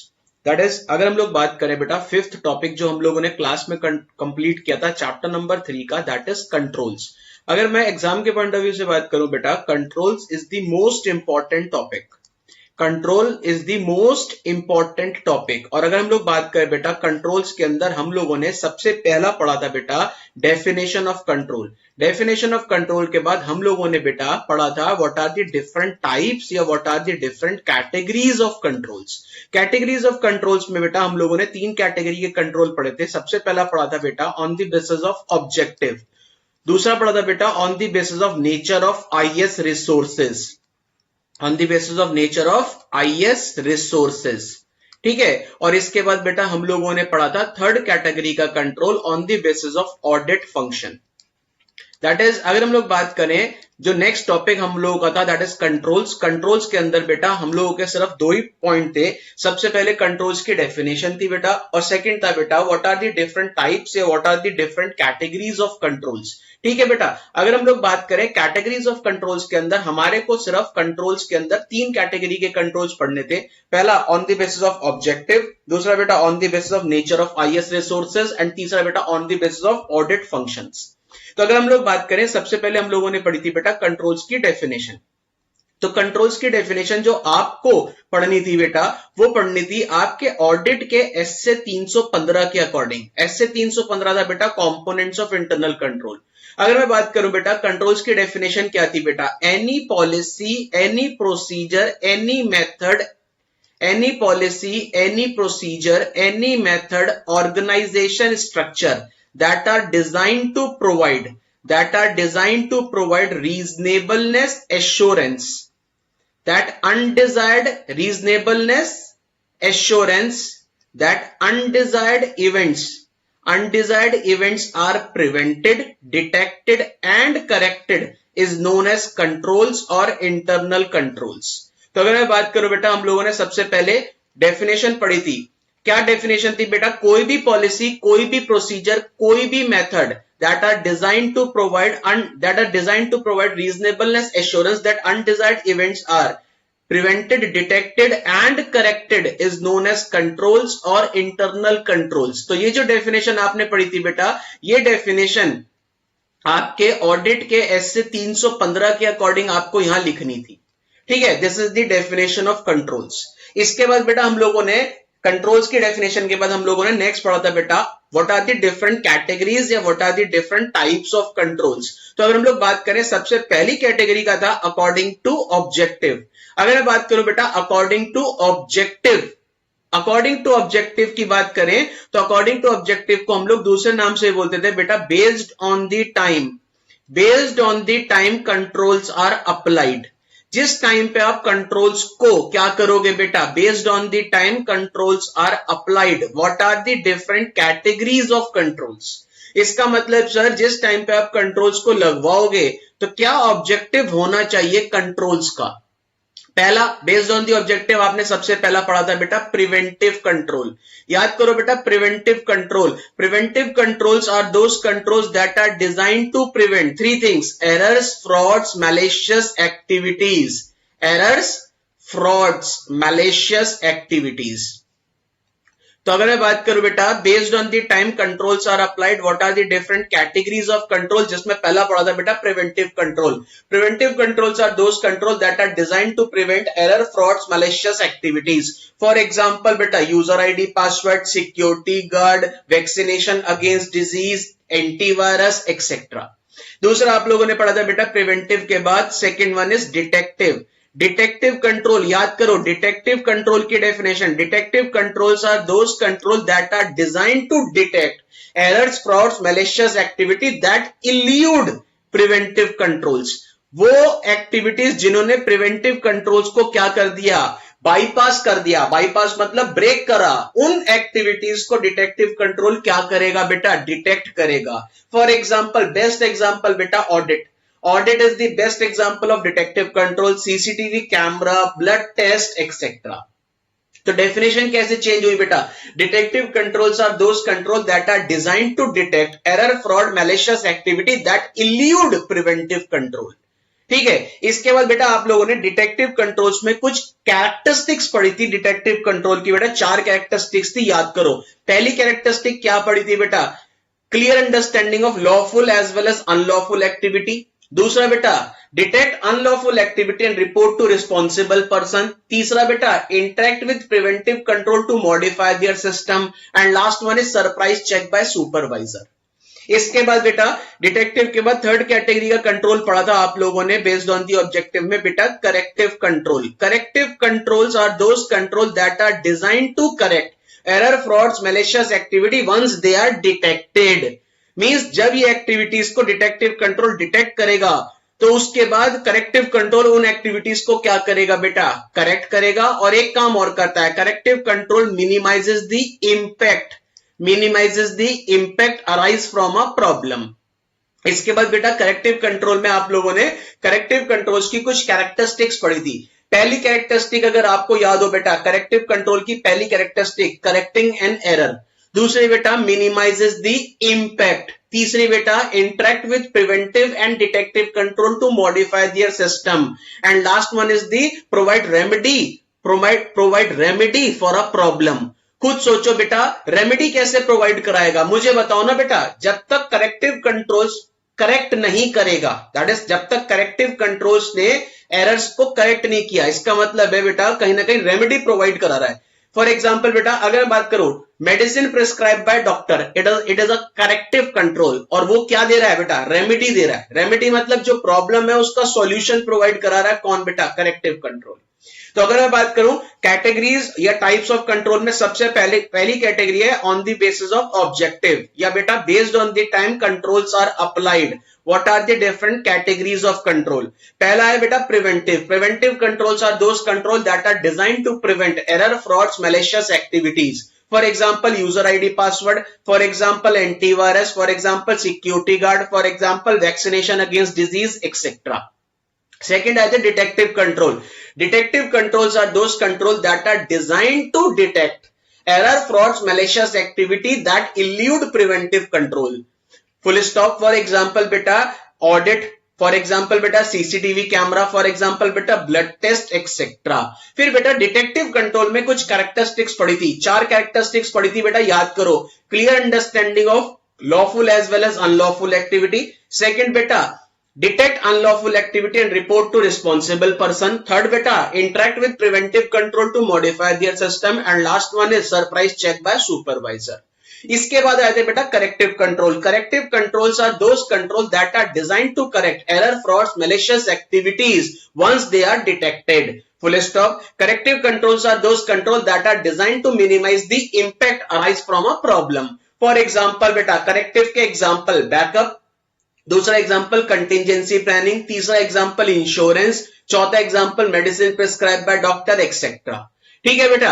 इसके बाद कैरेक्टरिस्टिक्स ऑफ करेक्टिव कंट्रोल में बेटा 4 कैरेक्टरिस्टिक। पहली कैरेक्टरिस्टिक्स है डेफिनेशन से, क्या है, पहली कैरेक्टरिस्टिक्स है करेक्टिंग एरर। दूसरा बेटा मिनिमाइजिंग इंपैक्ट। तीसरा provide remedy for a problem. चौथा बेटा interact with preventive as well as detective control to modify their system. तो this is the first category of control बेटा on the basis of objective. तो अगर मैं बात करूं बेटा कंट्रोल्स के अंदर पहली कैटेगरी आपने पढ़ी थी बेटा on the basis of objective, जो एग्जाम के लिए क्या हो सकता है बेटा इंपॉर्टेंट क्वेश्चन हो सकता है। सेकंड कैटेगरी की बात करते हैं बेटा। सेकंड कैटेगरी आपके थी बेटा on the basis of nature of IAS resources. Second category is बेटा on the basis of nature of IAS resources. तो सेकंड टाइप का कंट्रोल है बेटा on the basis of nature of IAS resources. IAS का मतलब है बेटा information system. तो अगर मैं बात करूं बेटा दो तरीके की रिसोर्सेज होती थी, one is tangible resources, one is intangible resources. याद करो, one is tangible resources, one is intangible resources. वो कंट्रोल जो टेंजिबल रिसोर्सेज को प्रोटेक्ट करता है that is physical access control. वो कंट्रोल जो इंटेंजिबल रिसोर्सेज को प्रोटेक्ट करता है that is logical access control. और वो कंट्रोल जो इंफ्रास्ट्रक्चर को प्रोटेक्ट करता है जहां पे ये दोनों रिसोर्सेज होस्टेड हैं दैट इज एनवायरमेंटल कंट्रोल। तो according to nature of IAS resources बेटा तीन कैटेगरी के कंट्रोल होते हैं। सबसे पहला कंट्रोल हम लोगों ने पढ़ा था बेटा एनवायरमेंटल कंट्रोल। सबसे सिंपल कंट्रोल था एनवायरमेंटल कंट्रोल। एनवायरमेंटल कंट्रोल के अंदर बेटा आपको सबसे पहले फायर के लिए कंट्रोल, फायर के लिए बेटा पहला कंट्रोल आपने पढ़ा था फायर एक्सटिंग्विशर। दूसरा बेटा फायर प्रूफ वॉल्स। तो आपने बहुत सारे कंट्रोल्स पढ़े थे इसके अंदर। फायर के लिए सबसे पहला पढ़ा था बेटा फायर एक्सटिंग्विशर। दूसरा बेटा फायर प्रूफ वॉल्स। तीसरा बेटा पढ़ा था इंपॉर्टेंट था फायर सप्रेशन टेक्निक्स। याद करो बेटा जिसमें हम लोगों ने तीन तरीके की टेक्निक्स पढ़ी थी। फायर सप्रेशन टेक्निक्स में बेटा dry pipe, water based, halon system. Second control अगर हम लोग बात करें, इसके बाद सेकंड आया था बेटा वाटर डैमेज। फायर के बाद वाटर डैमेज के लिए मैंने आपको बताया था फ्लड प्रोन एरियाज में कंपनी को कहां पे शिफ्ट करो दैट इज टॉप फ्लोर पे। फ्लड प्रोन एरियाज में टॉप फ्लोर पे इंफ्रास्ट्रक्चर को शिफ्ट करो। दूसरा बेटा प्रॉपर क्या होना चाहिए ऑर्गेनाइजेशन के अंदर, प्रॉपर ड्रेनेज सिस्टम होना चाहिए। This is what the control related to water. तीसरा हम लोगों ने पढ़ा था बेटा याद करो पॉल्यूशन का मतलब डस्ट से है। इसके लिए बेटा रेगुलर क्या करो, रेगुलर क्लीनिंग करवाओ, regular cleaning. Second prohibit eating drinking, prohibit eating drinking at workplace। ठीक है। और लास्ट आप लोगों ने पढ़ा था बेटा पावर का मतलब है या पावर स्पाइक बोलते हैं that is electricity. Power spike electricity के लिए बेटा वोल्टेज रेगुलेटर्स। दूसरा कंट्रोल आप लोगों ने बेटा UPS that is uninterruptible power supply. तीसरा बेटा जनरेटर। चौथा बेटा अगर बात करो there should be a power emergency off switch होना चाहिए। दैट इज अगर इलेक्ट्रिसिटी फ्लक्चुएट कर रही है तो हमारे पास एक स्विच होना चाहिए जिसको हम लोग डाउन करेंगे तो ऑटोमेटिकली सारी पावर अपने आप क्या हो जाएगी बेटा, अपने आप बंद हो जाएगी। तो सबसे पहला कंट्रोल जो पढ़ा था बेटा according to nature of IAS resources that is environmental control. Environmental control में सबसे पहले फायर, दूसरा बेटा वाटर, तीसरा पॉल्यूशन, चौथा पावर स्पाइक। ठीक है। This is the second category के अंदर पहला environmental control. Based on the nature of IAS resources में पहला आप लोगों ने पढ़ा बेटा एनवायरमेंटल कंट्रोल। सेकंड अगर हम लोग बात करें बेटा सेकंड था फिजिकल एक्सेस कंट्रोल। अगर आपको बात करूं physical access controls are those controls that are designed to protect tangible resources of the organization. अगर हम लोग बात करें बेटा फिजिकल एक्सेस कंट्रोल में पहला कंट्रोल था लॉक्स ऑन द डोर। तो पहला कंट्रोल था बेटा लॉक्स ऑन द डोर जिसमें बेटा तीन तरीके के लॉक थे। अगर हम लोग बात करें तीन तरीके के लॉक थे। पहला था अगर आपको याद हो बेटा जिसको हम लोग बोलते हैं साइफर या कॉम्बिनेशनल लॉक। साइफर या कॉम्बिनेशनल लॉक को ओपन करने के लिए बेटा आपको प्रेस करने पड़ेंगे 4 numeric digits and door will unlock for a pre determined time, usually 10 to 30 seconds. दूसरा होता है बेटा bolting door lock. Bolting door lock को ओपन करने के लिए आपको स्पेशल मेटल की चाहिए। और तीसरा था बेटा electronic door lock. Electronic door lock को ओपन करने के लिए आपको magnetic chip based plastic card चाहिए। तो लॉक्स ऑन दी डोर के अंदर बेटा 3 तरीके के लॉक, साइफर लॉक और combinational lock, bolting door lock, electronic door lock. Cipher और कॉम्बिनेशनल लॉक को ओपन करने के लिए यूजर को 4 न्यूमेरिक डिजिट्स का कॉम्बिनेशन प्रेस करना पड़ेगा। Door will unlock for a pre determined usually 10 to 30 seconds. Bolting door lock को ओपन करने के लिए स्पेशल मेटल की is used to gain entry when lock is bolting door lock. An electronic door lock के लिए special a plastic chip based magnetic card, a plastic chip based magnetic card is used. Yeah, a magnetic chip based plastic card is used when lock is electronic door lock. Second था बेटा locks on the door के बाद second था बेटा physical identification medium. Physical identification medium. बेटा physical identification medium के अंदर 3 थे। सबसे पहला था, अगर आपको याद हो, सबसे पहला था बेटा pin.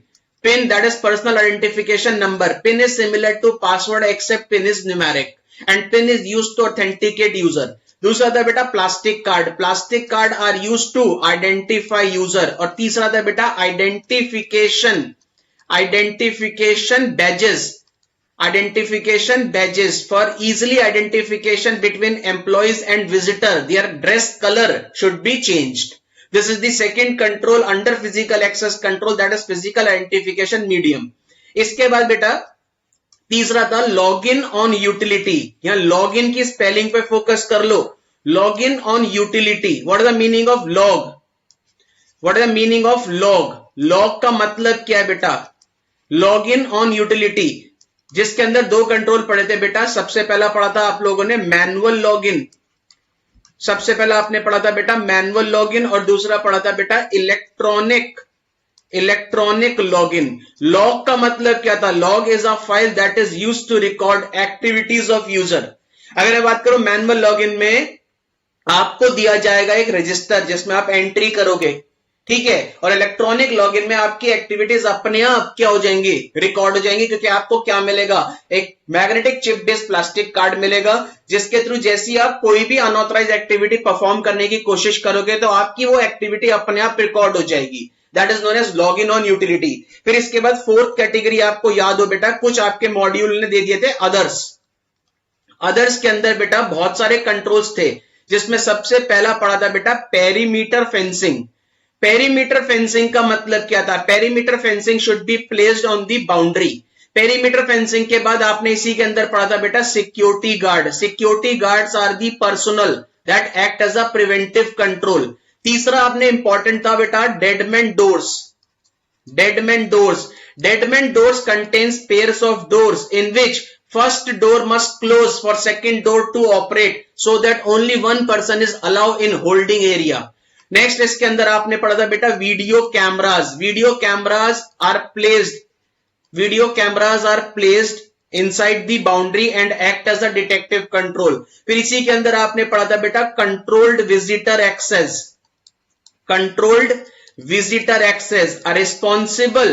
A responsible employee should escort all visitors. Visitor में भी फैमिली, फ्रेंड एक्सेट्रा। इसके बाद आपने एक इसके अंदर और पढ़ा था बेटा बॉन्डेड पर्सोनल। दैट इज हर एम्प्लॉय को कंपनी क्या करवाएगी? हर एम्प्लॉय से कंपनी बोलेगी एक बॉन्ड साइन करो, जिससे बेटा फ्यूचर के वो अपने फाइनेंशियल एक्सपोजर को क्या कर पाएगा? मिनिमाइज कर पाएगा। इसके अंदर ही आपने एक और पढ़ा था बेटा controlled single entry point. That is single entry होनी चाहिए कंपनी के अंदर। Multiple entries should be avoided, because single entry को कंट्रोल करना आसान है कंपेयर टू मल्टीपल एंट्रीज। इसी के अंदर बेटा आपने और भी पढ़ा था, यहां लिख रहा हूं बेटा controlled out of hours of employee. जो कंपनी के काम से एम्प्लॉय बाहर गया है उस पे कंट्रोल लगाना, दैट इज अदर्स। और इसके अलावा बहुत सारे कंट्रोल्स थे एक्सेट्रा। तो अगर हम लोग बात करें second, according to nature of highest resources में सेकंड था बेटा physical access control. Physical access control में पहला था बेटा लॉक्स ऑन दी डोर, तीन तरीके के लॉक, साइफर और combinational lock, bolting door lock, electronic door lock. फिर आए थे बेटा physical identification medium, physical identification में pin, plastic card, identification badges. तीसरा आए थे बेटा login on utility, login on utility के अंदर मैनुअल लॉगिन, इलेक्ट्रॉनिक लॉगिन। फिर आते हैं बेटा अदर्स, अदर्स में perimeter fencing, security guard, deadman doors, video camera, control visitor access, bonded personal, control single entry point, control out of hours of employees etcetera. This is what according to nature of highest resources में बेटा physical access control. ठीक है, इसके बाद बेटा इसी के बाद थर्ड था बेटा according to nature of highest resources में, इसी के बाद बेटा थर्ड था according to nature of highest resources के अंदर बेटा logical access control. Logical access control, logical access control का मेनली काम होता है बेटा टू प्रोटेक्ट करना intangible resources, that is data को प्रोटेक्ट करना। लॉजिकल एक्सेस कंट्रोल्स में बेटा हमने कंट्रोल से पहले तीन चीजें पढ़ी थी। सबसे पहले लॉजिकल एक्सेस कंट्रोल्स में आपने सबसे पहला पढ़ा था बेटा, अगर आपको याद हो बेटा, कुछ आपने पढ़े थे एसिंक्रोनस अटैक्स। सबसे पहला आप लोगों ने पढ़ा था बेटा एसिंक्रोनस अटैक्स। एसिंक्रोनस अटैक्स के अंदर आप लोगों ने बेटा सबसे पहला पढ़ा होगा wire tapping. Wire tapping, wire tapping के बाद दूसरा आपने पढ़ा होगा बेटा इसी के अंदर डेटा लीकेज। डेटा लीकेज के बाद इसी के अंदर आप लोगों ने पढ़ा होगा बेटा सबवर्सिव अटैक, सबवर्सिव अटैक। और लास्ट आपने इसी के अंदर पढ़ा होगा बेटा पिगी बैकिंग।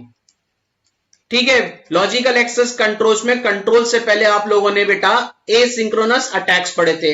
सेकंड आप लोगों ने बेटा एसिंक्रोनस अटैक्स के अलावा एक चीज और पढ़ी होगी बेटा टेक्निकल एक्सपोजर्स। टेक्निकल एक्सपोजर्स के अंदर आप लोगों ने बेटा बहुत सारे एक्सपोजर्स पढ़े होंगे, याद करो आप लोगों ने बेटा बहुत सारे एक्सपोजर्स पढ़े होंगे। सबसे पहला आप लोगों ने इसके अंदर पढ़ा होगा बेटा डेटा डिडलिंग, डेटा डिडलिंग, डेटा डिडलिंग। दूसरा आप लोगों ने पढ़ा होगा बेटा इसी के अंदर वॉर्म। तीसरा आप लोगों ने पढ़ा होगा बेटा बॉम्ब। चौथा आप लोगों ने पढ़ा होगा बेटा सलामी टेक्निक।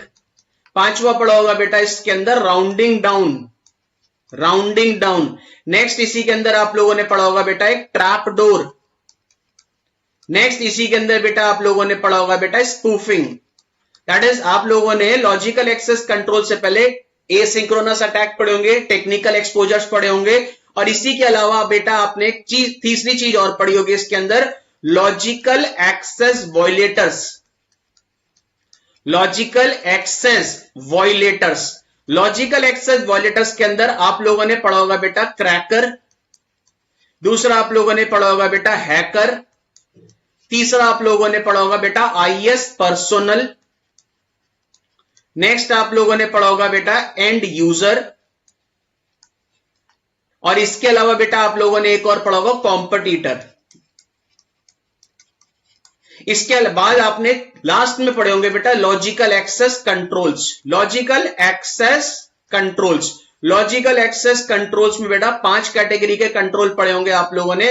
सबसे पहला पढ़ा होगा बेटा user access, user access management. दूसरा पढ़ा होगा बेटा आप लोगों ने यूजर रिस्पॉन्सिबिलिटी। तीसरा आपने पढ़ा होगा बेटा network access control.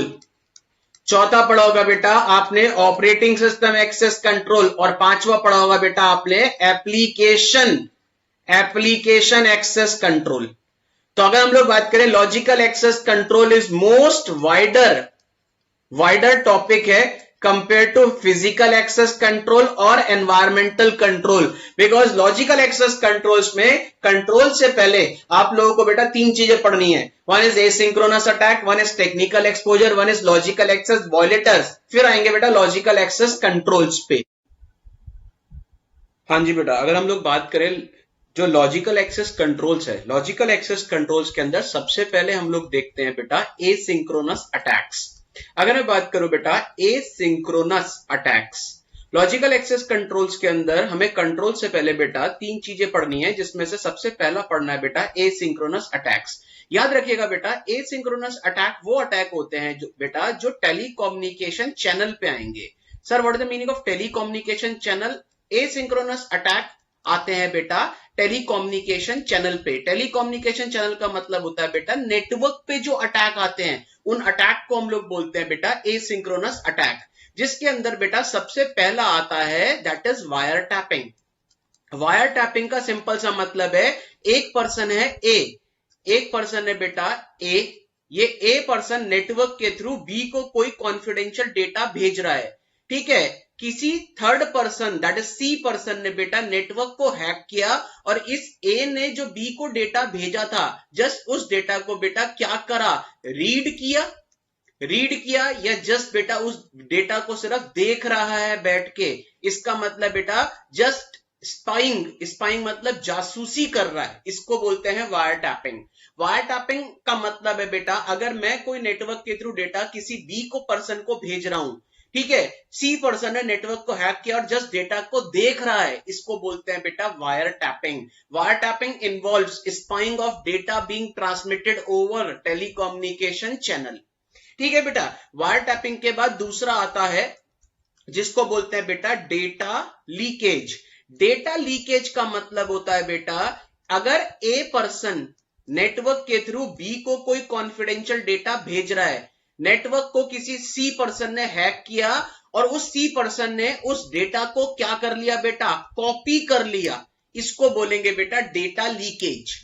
Wire tapping में कॉपी नहीं कर रहा, वायर टैपिंग में सिर्फ डेटा को देख रहा है या डेटा को सुन रहा है, that is spying of data being transmitted over telecommunication channel.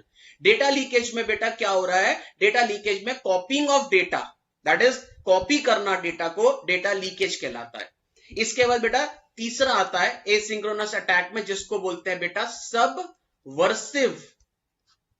Subversive attack. Subversive attack के अंदर बेटा क्या करा जा रहा है, सबवर्सिव अटैक के अंदर बेटा अगर ए पर्सन नेटवर्क के थ्रू बी को कोई डेटा भेज रहा है, ए पर्सन नेटवर्क के थ्रू बी को कोई डेटा भेज रहा है, सी पर्सन ने नेटवर्क को क्या करा बेटा, हैक किया और उसने क्या करा, ए ने जो डेटा बी को भेजना था, सी ने उस डेटा को क्या किया, रोका। रोकने के बाद डेटा को मॉडिफाई करके बी को सेंड कर दिया, इसको बोलते हैं सबवर्सिव अटैक। इसका मतलब बेटा सबवर्सिव अटैक में डेटा की क्या डिस्ट्रॉय हो रही है बेटा, इंटीग्रिटी। इंटीग्रिटी कैसे डिस्ट्रॉय हो रही है, जो डेटा ए पर्सन बी को भेज रहा था, सी पर्सन ने उस डेटा को रोका, डेटा को मॉडिफाई करके बी को भेज दिया, इसका मतलब डेटा की इंटीग्रिटी मतलब एक्यूरेसी को डिस्ट्रॉय किया जाता है सबवर्सिव अटैक में। और लास्ट आता है जिसको बोलते हैं बेटा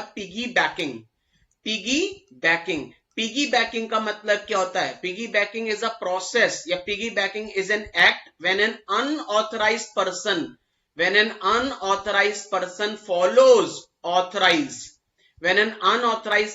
follows authorized through secured channel या secured door। तो these are the 4 types of attacks जिनको बोलते हैं asynchronous attack। जासूसी करना, दैट इज डेटा को सिर्फ देखना, वायर टैपिंग। डेटा को कॉपी करना, डेटा लीकेज। डेटा की इंटीग्रिटी को डिस्ट्रॉय करना, सबवर्सिव अटैक। और अनऑथराइज्ड पर्सन ऑथराइज्ड को फॉलो करते हुए जा रहा है, that is when an unauthorised person follows authorised through secured channel is known as piggybacking. तो अगर हम लोग बात करें लॉजिकल एक्सेस कंट्रोल्स में, सबसे पहला था बेटा एसिंक्रोनस अटैक। याद रखना एसिंक्रोनस अटैक कहां पे होते हैं, एसिंक्रोनस अटैक होते हैं टेलीकम्युनिकेशन चैनल्स पे। फिर लॉजिकल एक्सेस कंट्रोल्स में एसिंक्रोनस अटैक्स के बाद बेटा लॉजिकल एक्सेस कंट्रोल्स में सेकंड है जिसको हम लोग बोलते हैं बेटा technical exposures. Second one is technical exposures. Sir what is the meaning of technical exposures? Technical exposures में बेटा क्या होगा, टेक्निकल एक्सपोजर्स में डेटा के अंदर मॉडिफिकेशन होगा, दैट इज डेटा को मॉडिफाई किया जाएगा, या बेटा सॉफ्टवेयर के अंदर कुछ मॉडिफिकेशंस होगा, या बेटा डेटा को करप्ट किया जाएगा। टेक्निकल एक्सपोजर का मतलब है मॉडिफिकेशंस या corruption in the data is known as technical exposure. Technical exposure में बेटा सबसे पहला टेक्निकल एक्सपोजर है जिसको बोलते हैं डेटा डिडलिंग। सर इंपॉर्टेंट कॉन्सेप्ट है, एमसीक्यू में पूछे जा सकते हैं या बेटा एक एक नंबर की डेफिनेशन के लिए इंपॉर्टेंट है। डेटा डिडलिंग का मतलब है बेटा चेंज और modification in the data before it is entering और as it is entered into computer system, and the worst part is that no computer security can prevent data diddling. Second था बेटा, second bomb.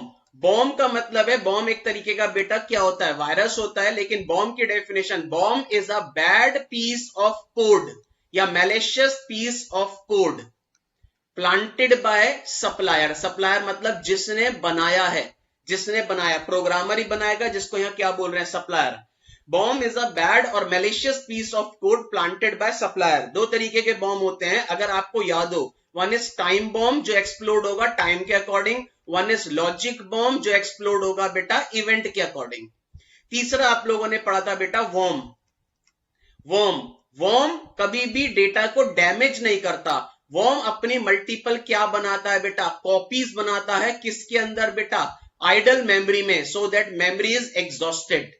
ठीक, next आते थे जिसको हम लोग बोलते हैं राउंडिंग डाउन। राउंडिंग डाउन के अंदर हम लोगों ने पढ़ा था बेटा slicing small amount from denomination and transfer that small amount into authorised account, that is rounding down. इसके बाद एक और पढ़ी थी बेटा सलामी टेक्निक। सलामी टेक्निक के अंदर और राउंडिंग डाउन में एक ही डिफरेंस है, राउंडिंग डाउन मैनुअली होता था और सलामी कंप्यूटराइज्ड ट्रांजैक्शन के थ्रू। तो सलामी टेक्निक में slicing small amount from denomination through computerised transaction.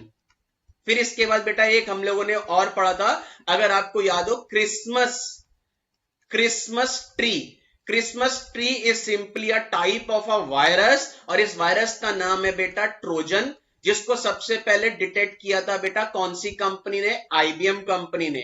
क्या होता है बेटा क्रिसमस ट्री में, जैसे ही मैं अपने कंप्यूटर पे वर्ड टाइप करूंगा क्रिसमस, मेरे कंप्यूटर पे क्या होगा, क्रिसमस ट्री बनेगा।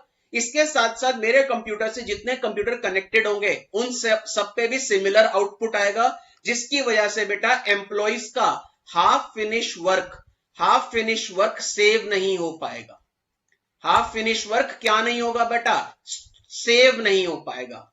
इसके बाद बेटा हम लोगों ने एक और पढ़ा था जिसका नाम था बेटा स्पूफिंग का मतलब है बेटा क्या, आईपी एड्रेस को फॉर्ज करना। इसका मतलब है forging someone's IP address. Sir what is the meaning of forging का सिंपल सा मतलब होता है सर, मैं अपने सिस्टम के आईपी एड्रेस को किसी दूसरे के सिस्टम से रिप्लेस कर रहा हूं, किसी दूसरे के सिस्टम के आईपी एड्रेस से रिप्लेस करना, दैट इज स्पूफिंग के बाद एक और था बेटा ट्रैप डोर का मतलब है बेटा सॉफ्टवेयर में बैक डोर से क्या करना बेटा, एंट्री करना, दैट इज एंट्री करना सॉफ्टवेयर में, कहां से बेटा, बैक डोर से।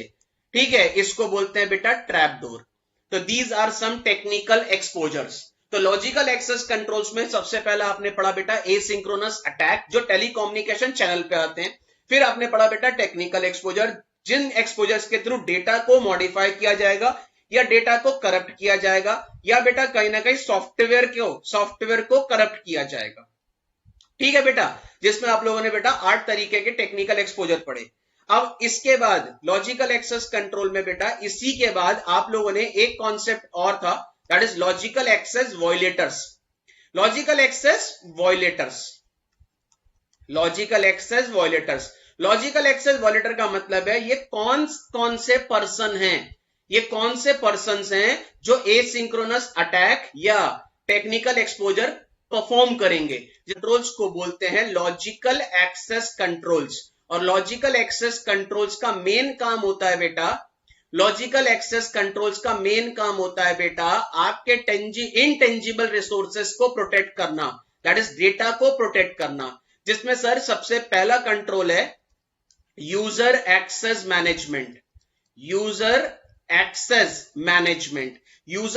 मैनेजमेंट के अंदर सबसे पहला, याद हो आपको बेटा, सबसे पहला है यूजर रजिस्ट्रेशन।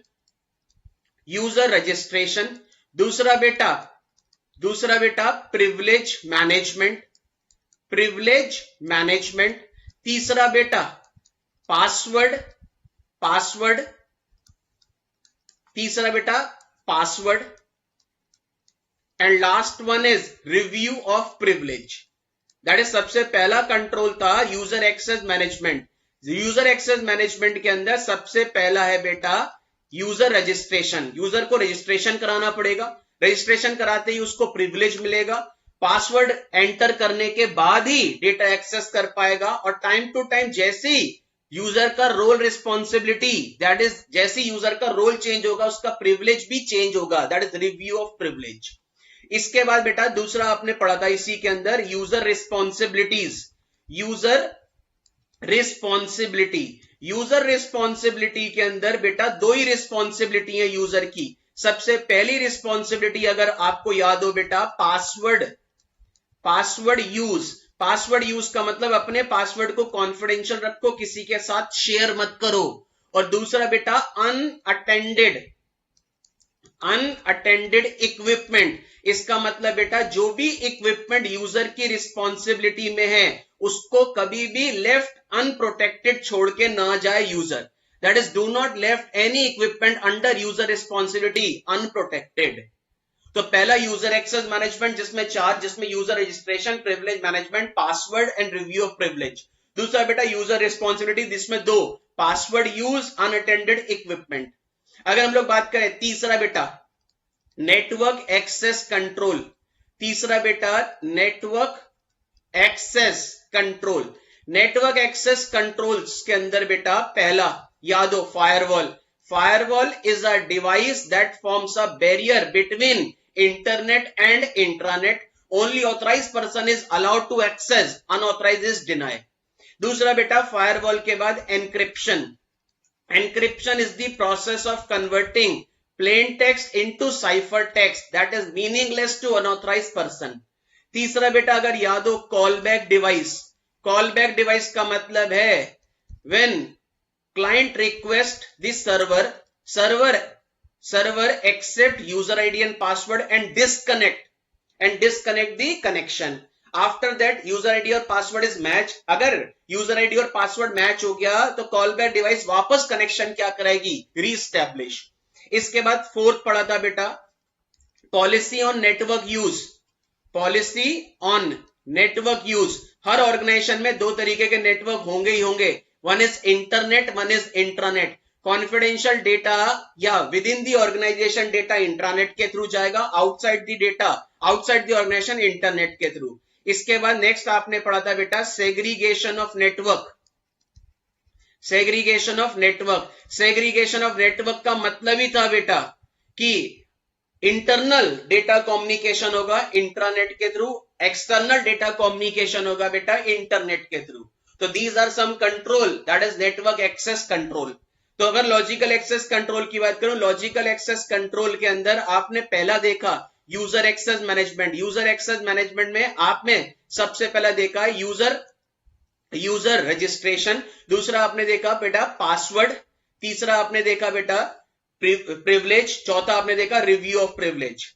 इसके बाद आप आया यूजर रिस्पॉन्सिबिलिटी। यूजर रिस्पॉन्सिबिलिटी में आपने देखा दो, one is password use, one is unattended equipment. फिर आए बेटा आप नेटवर्क एक्सेस कंट्रोल पे। नेटवर्क एक्सेस कंट्रोल में पहला आपने देखा बेटा एनक्रिप्शन, दूसरा आपने देखा बेटा फायरवॉल, तीसरा आपने देखा फायरवॉल के बाद थर्ड आपने देखा कॉलबैक डिवाइस, चौथा देखा बेटा policy on network use and पांचवा बेटा सेग्रीगेशन ऑफ नेटवर्क्स। इसके बाद फोर्थ कंट्रोल की बात करते हैं। Fourth control is operating system access control. Operating system access control. Operating system access control के अंदर बेटा पहला terminal login procedure. Terminal login procedure का मतलब है आपको सबसे पहले यूजर आईडी और पासवर्ड एंटर करना पड़ेगा। दूसरा बेटा एक्सेस कंट्रोल लिस्ट, आपका यूजर आईडी और पासवर्ड लिस्ट से मैच होगा। तीसरा बेटा एक्सेस टोकन मतलब जो आपकी रिस्पॉन्सिबिलिटी है, जो आपका रोल है, आप उतना ही डेटा एक्सेस कर पाओगे। चौथा बेटा आइडेंटिफिकेशन एंड ऑथेंटिकेशन। इसका मतलब आपका यूजर आईडी और पासवर्ड फुल प्रूफ मैनर में चेक होगा। इसके बाद बेटा पांचवा पासवर्ड, इसका मतलब ऑपरेटिंग सिस्टम आपको एनफोर्स करेगा स्ट्रॉन्ग पासवर्ड के लिए। Next limitation of connection time, limitation of connection time का मतलब है आप सबसे पहले लिमिटेशन ऑफ कनेक्शन टाइम, इसका मतलब है बेटा टाइम स्लॉट डिफाइन होगा, उसी टाइम स्लॉट में आप डेटा को एक्सेस कर पाओगे, beyond that time slot data को एक्सेस नहीं कर पाओगे। इसके बाद बेटा terminal time out, terminal time out का मतलब है बेटा अगर आपने सिस्टम को आइडल छोड़ दिया तो ऑपरेटिंग सिस्टम आपको ऑटोमेटिकली क्या कर देगा, लॉग आउट कर देगा। And last one is duress alarm to safeguard user. Duress alarm to safeguard user का मतलब है कोई भी आपने सेफगार्ड यूजर, अगर आप कोई भी ऐसी वेबसाइट ओपन करते हो जिसमें हार्मफुल कंटेंट है तो ऑपरेटिंग सिस्टम आपको अलार्म देगा। अलार्म मतलब आपको अलर्ट देगा कि इस वेबसाइट के अंदर हार्मफुल कंटेंट है। तो these are some control under operating system access control. Operating system access control के बाद लास्ट था बेटा लॉजिकल एक्सेस कंट्रोल में, जिसको बोलते हैं application access control. Application access controls, application access controls के अंदर बेटा पहला था information access restriction. Information access restriction का मतलब है इंफॉर्मेशन सिर्फ उसी को मिलेगी जो ऑथराइज है। दूसरा बेटा था sensitive system isolation, sensitive system isolation, जो भी सेंसिटिव सिस्टम होगा उसको आइसोलेटेड एनवायरनमेंट में रखा जाएगा। तीसरा था बेटा इवेंट लॉगिन, जितने भी इवेंट होंगे एप्लीकेशन उनको एक लॉग फाइल में क्या करेगा, रिकॉर्ड करेगा। फोर्थ रिव्यू ऑफ प्रिविलेज, इसके बाद उस लॉग फाइल को रिव्यू किया जाएगा। And last one is important था बेटा क्लॉक सिंक्रोनाइजेशन। क्लॉक सिंक्रोनाइजेशन का मतलब है बेटा डिफरेंट कंट्रीज में अगर एप्लीकेशन चल रही है, अगर मैंने इंडिया के 10 बजे के अकॉर्डिंग रिपोर्ट मांगी तो उस टाइम पे दूसरी कंट्री में जो टाइम हो रहा होगा उस टाइम के अकॉर्डिंग मेरे पास एप्लीकेशन क्या लाएगा, रिपोर्ट लाएगा। That is known as clock synchronisation. तो these are some controls according to nature of IS resources। According to nature of IS resources में पहला पढ़ा एनवायरमेंटल, दूसरा आपने पढ़ा बेटा फिजिकल एक्सेस कंट्रोल, तीसरा आपने पढ़ा बेटा logical access control. Logical access control में आपने सबसे पहला पढ़ा बेटा asynchronous attack. Asynchronous attack telecommunication channel पे आते हैं और एसिंक्रोनस अटैक के अंदर 4 पढ़े। सबसे पहला वायर टैपिंग, दूसरा बेटा डेटा लीकेज, तीसरा subversive attack and last one is piggy banking. दूसरा आपने पढ़ा बेटा टेक्निकल एक्सपोजर। टेक्निकल एक्सपोजर के अंदर डेटा को करप्ट किया जाएगा या मॉडिफाई किया जाएगा, जिसमें बेटा आपने 8 पढ़े। Data diddling, bomb, worm, rounding down, salami technique, spoofing, trap door as well as Christmas tree. फिर आया आप लॉजिकल एक्सेस वॉलेटर। वॉलेटर में आपने 5 देखे person, hacker, cracker, IS personnel, end user, one is employee. फिर लॉजिकल एक्सेस कंट्रोल्स पे आते हैं। लॉजिकल एक्सेस कंट्रोल में पहला user access management. User access management में सबसे पहला यूजर रजिस्ट्रेशन, दूसरा बेटा प्रिविलेज मैनेजमेंट, तीसरा बेटा review of privilege and last one is password. फिर आए हम लोग सेकंड यूजर रिस्पॉन्सिबिलिटी। 2 रिस्पॉन्सिबिलिटी है, password use and second one is unattended equipment. फिर हम लोग नेटवर्क एक्सेस कंट्रोल, जिसमें सबसे पहले हम लोगों ने देखा बेटा फायरवॉल, दूसरा देखा एनक्रिप्शन, तीसरा देखा call back device, fourth one is segregation of networks, fifth one is policy on network use. इसके बाद है ऑपरेटिंग सिस्टम एक्सेस कंट्रोल, जिसमें पहला देखा terminal login procedure, access control list, access token, identification and authentication, password management, limitation of connection time, terminal time out, duress alarm to safeguard user. फिर आए हम लोग एप्लीकेशन एक्सेस कंट्रोल में, जिसमें पहला information access restriction, sensitive system isolation, event login, review of event and last one is clock synchronisation. तो these are some controls under logical access controls. बेटा एक बात याद रखना, ऑपरेटिंग सिस्टम एक्सेस कंट्रोल आपके एग्जाम के लिए इंपॉर्टेंट हो सकता है, ठीक है बेटा। That is logical access controls में से एग्जाम में क्वेश्चन आने के चांसेस हैं। हाँ जी बेटा, अगर हम लोग बात करें नेक्स्ट कैटेगरी का जो आपका कंट्रोल है, that is according to audit function. Third category का कंट्रोल है बेटा अकॉर्डिंग टू ऑडिट फंक्शन। अगर मैं बात करूं बेटा according to audit function, there are two types of control. पहला था बेटा मैनेजरियल कंट्रोल, सबसे पहला था बेटा मैनेजरियल कंट्रोल। अगर मैं बात करूं बेटा मैनेजरियल कंट्रोल्स के अंदर आपने टोटल 7 कैटेगरी के कंट्रोल्स पढ़े थे। मैनेजरियल कंट्रोल्स के अंदर आपने बेटा टोटल 7 कैटेगरी के कंट्रोल पढ़े थे। पहला था बेटा top management control. Top management control में आपने क्या देखा था, टॉप मैनेजमेंट के roles and responsibilities. Top management performing following function. पहला था बेटा प्लानिंग, दूसरा ऑर्गेनाइजिंग, तीसरा लीडिंग, चौथा directing and last one is controlling. Second अगर हम लोग बात करें टॉप मैनेजमेंट के बाद, सेकंड आपने देखा था बेटा system development management control. System development management control का मेनली काम होता है बेटा क्या करना, ऑडिट करना। 2 तरीके के ऑडिट परफॉर्म करता है बेटा, one is concurrent audit and one is post development audit. Concurrent audit के अंदर आपको याद हो बेटा, कॉन्करेंट ऑडिट के अंदर auditor is a part of development team. Auditor is a part of development team and auditor will perform audit during development, ठीक है। एंड पोस्ट डेवलपमेंट में आपने देखा था बेटा auditor is not a part of development team and auditor will perform audit after development. इसके बाद बेटा थर्ड कैटेगरी का कंट्रोल था programming development management control. Programming development management control, और प्रोग्रामिंग डेवलपमेंट मैनेजमेंट कंट्रोल का काम होता है बेटा क्या करना, सॉफ्टवेयर को डेवलप करना। और सॉफ्टवेयर को डेवलप करने के लिए फॉलो करा जाता है बेटा क्या, पीडीएलसी, प्रोग्राम डेवलपमेंट लाइफ साइकिल, जिसके अंदर बेटा कितने फेजेस होते हैं, 6 फेजेस होते हैं। पहला था बेटा प्लानिंग, दूसरा था बेटा कंट्रोलिंग, तीसरा था बेटा प्लानिंग, कंट्रोलिंग, डिजाइनिंग, डिजाइनिंग के बाद कोडिंग, कोडिंग के बाद टेस्टिंग, टेस्टिंग के बाद बेटा implementation and maintenance. That is programming development management control.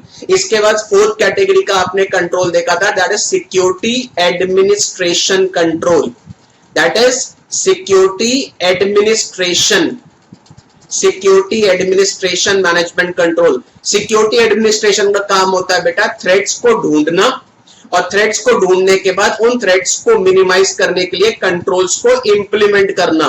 बेटा threats related to fire, flood, earthquake, these types of threat को ढूंढ के बेटा क्या करना, कंट्रोल्स इंप्लीमेंट करना। That is the responsibility of security administration management control.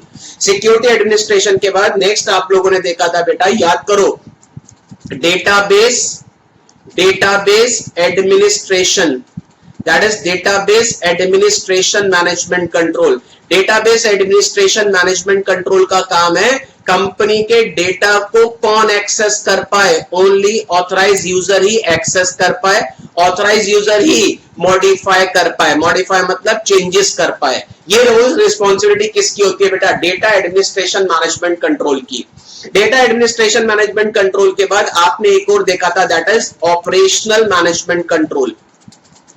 Operational management control, operational management control का काम होता है बेटा day to day activity perform करना, day to day activities perform करना। डे टू डे एक्टिविटीज के अंदर बेटा like computer operation, network operation, file library, documentation, these are some roles and responsibilities of operational management control.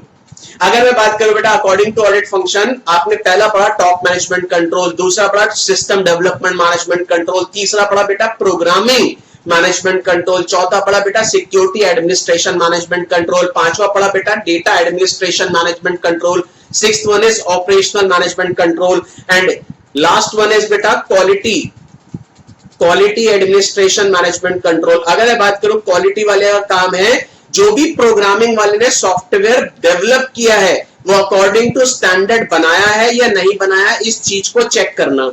आज की date में बेटा quality पे इतना फोकस क्यों किया जाता है, because user is demanding about the quality of software. Poor quality dissatisfy customer, poor quality company के लिए लायबिलिटी है and it is a world wide trend. तो these are some controls according to audit function में। पहला managerial controls.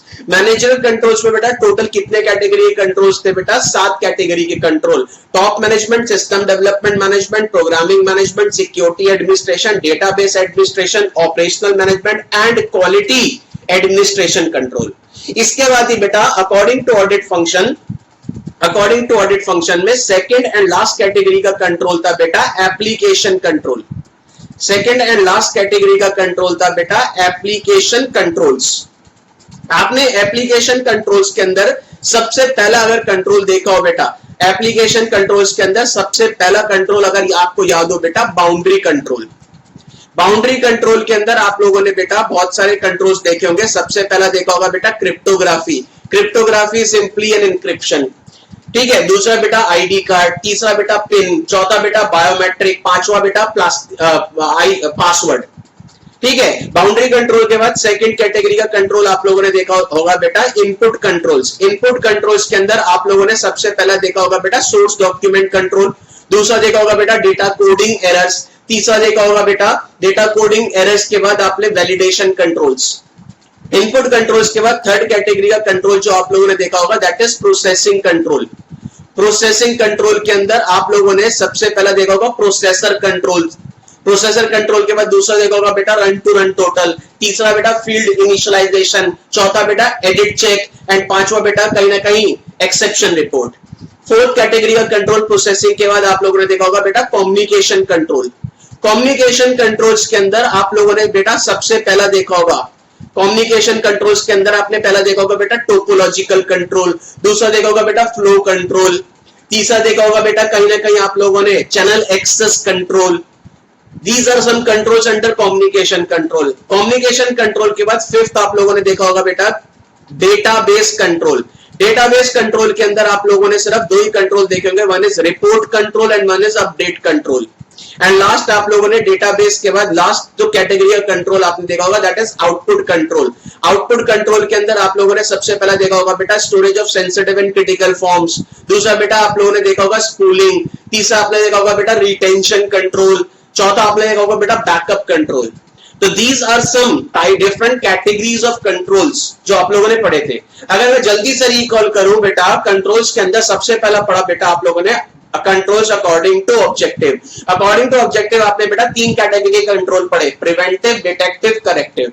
फिर है बेटा according to nature of highest resources. According to nature of highest resources में बेटा आप लोगों ने तीन कैटेगरी के पढ़े, environmental control, physical access control, logical access control. फिर आए आप लोग बेटा according to audit function. According to audit function आपने दो पढ़े बेटा, पहला पढ़ा मैनेजरियल कंट्रोल जिसमें आपने 7 कैटेगरी के कंट्रोल पढ़े बेटा, और दूसरा पढ़ा आपने एप्लीकेशन कंट्रोल जिसमें बेटा आपने 6 कैटेगरीज के कंट्रोल्स पढ़े। तो दीज आर सम कंट्रोल्स जो आपके चैप्टर नंबर 3 का पार्ट है। हाँ जी बेटा, इसके बाद अब हम लोग स्टार्ट कर रहे हैं next, that is your chapter number 1। और चैप्टर नंबर 1 का नाम था बेटा ऑटोमेटेड बिजनेस प्रोसेस। अगर मैं बात करूं बेटा ऑटोमेटेड बिजनेस प्रोसेस, सबसे पहले तो अगर हम लोग बात करें बेटा ऑटोमेटेड बिजनेस प्रोसेसेस के अंदर हमने क्या क्या पढ़ा था। ऑटोमेटेड बिजनेस प्रोसेस के अंदर आप लोगों ने सबसे पहले पढ़ा था बेटा एक topic that is business process automation. BPA के अंदर आप लोगों ने सबसे पहले पढ़ा था बेटा बीपीए की डेफिनेशन। अगर आपको याद हो बीपीए की डेफिनेशन के अंदर आप लोगों ने देखा था बेटा BPA business process automation is a tactic adopted by top management to automate business process so as to bring benefit to organization in terms of time, cost and effort. This is a definition of business process automation. Simple terms में बात करो बेटा, BPA का मतलब है अपने business को आप सॉफ्टवेयर के थ्रू क्या कर रहे हो बेटा, चला रहे हो। That is BPA is implemented using software as well as technology. BPA की डेफिनेशन के बाद आप लोगों ने नेक्स्ट देखा था बेटा बीपीए के अंदर ही types of business process. Important question हो सकता है बेटा एग्जाम के लिए, टाइप्स ऑफ बिजनेस प्रोसेस। अगर मैं बात करूं बेटा टाइप्स ऑफ बिजनेस प्रोसेस के अंदर आप लोगों ने सबसे पहला देखा था बेटा operational process. Operational process is the core process. Operational process is the core process that provides value directly to customer. Operational process is also known as beta primary process. Second इसके बाद आप लोगों ने पढ़ा था बेटा supporting process. Supporting process back the core process. Supporting process back the core process. Full stop. For example beta HR accounting is known as supporting process. Supporting process is also known as secondary process. But one thing should be kept in mind, it may impact the efficiency of organization. Supporting process के बाद third and last category of process आप लोगों ने देखा था बेटा management process. Management process का काम होता है बेटा मेजर करना, मॉनिटर करना ऑर्गेनाइजेशन की एक्टिविटीज। फॉर एग्जांपल बेटा, फॉर एग्जांपल प्लानिंग हो गया, फॉर एग्जांपल बेटा बजटिंग हो गया। एक पॉइंट इसमें भी लिखता था बेटा, one thing should be kept in mind, management process में impact the efficiency of organization. तो what are the different types of business process? There are 3 types of business process. पहला बेटा ऑपरेशनल, ऑपरेशनल को प्राइमरी प्रोसेस भी बोलते हैं, और operational process is the core process that provides value directly to customer. For example बेटा order to cash, for example बेटा, for example order to cash, manufacturing, etc. Supporting process is also known as secondary process, back the core process, full stop. Difference between operational and supporting process is that supporting process does not provide value directly to customer, but one thing should be kept in mind, supporting process may impact the efficiency of organization. Next इसके बाद देखा था बेटा management process. Management process measures, monitors the organization activity, for example planning, budgeting, full stop.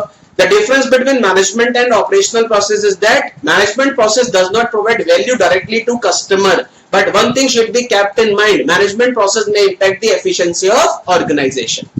बेटा इसके बाद आप लोगों ने थर्ड देखा था आपने objectives of BPA. Objectives of BPA का आपके मॉड्यूल ने बेटा नाम चेंज कर दिया। ऑब्जेक्टिव्स ऑफ बीपीए की जगह अब आपके मॉड्यूल ने कर दिया बेटा इसकी जगह सक्सेस फैक्टर्स। सक्सेस फैक्टर्स कितने ऑब्जेक्टिव थे बेटा? 4 ऑब्जेक्टिव, CIAT। सी का मतलब बेटा कॉन्फिडेंशियलिटी, कॉन्फिडेंशियलिटी, कॉन्फिडेंशियलिटी का मतलब only authorised user is allowed to access data. दूसरा बेटा इंटीग्रिटी, इंटीग्रिटी का मतलब है बेटा only authorized user is allowed to modify data, no unauthorized modification can be made in data, that is integrity. तीसरा बेटा availability, availability, availability का मतलब data is available when it is asked for, and last one is timeliness, data is available at right time, that is timeliness. तो अगर मैं बात करूं objectives of BPA का मतलब है बेटा C8 मतलब कॉन्फिडेंशियलिटी, इंटीग्रिटी, अवेलेबिलिटी, टाइमलीनेस। इसके बाद बेटा बीपीए के अंदर ही फोर्थ आप लोगों ने देखा था बेटा what are the different steps. Important question हो सकता है एग्जाम के लिए बेटा, what are the different steps in implementing BPA, what are the different steps in implementing BPA. बेटा टोटल कितने स्टेप्स थे बेटा? 8 स्टेप्स। अगर मैं बात करूं what are the 8 steps in implementing BPA, important हो सकता है एग्जाम के लिए। सबसे पहला था बेटा, सबसे पहला step why we plan to implement BP. दूसरा step understand the rules and regulation, that is understand the rules and regulation, this is the second step. और इसके अंदर एक चीज याद रखना, डॉक्यूमेंट रिटेंशन रिक्वायरमेंट पे फोकस किया था। Third one is document the process. Document the process we wish to automate. Document the process we wish to automate. Fourth one था बेटा objectives. Objectives to be achieved. Fifth one था बेटा engage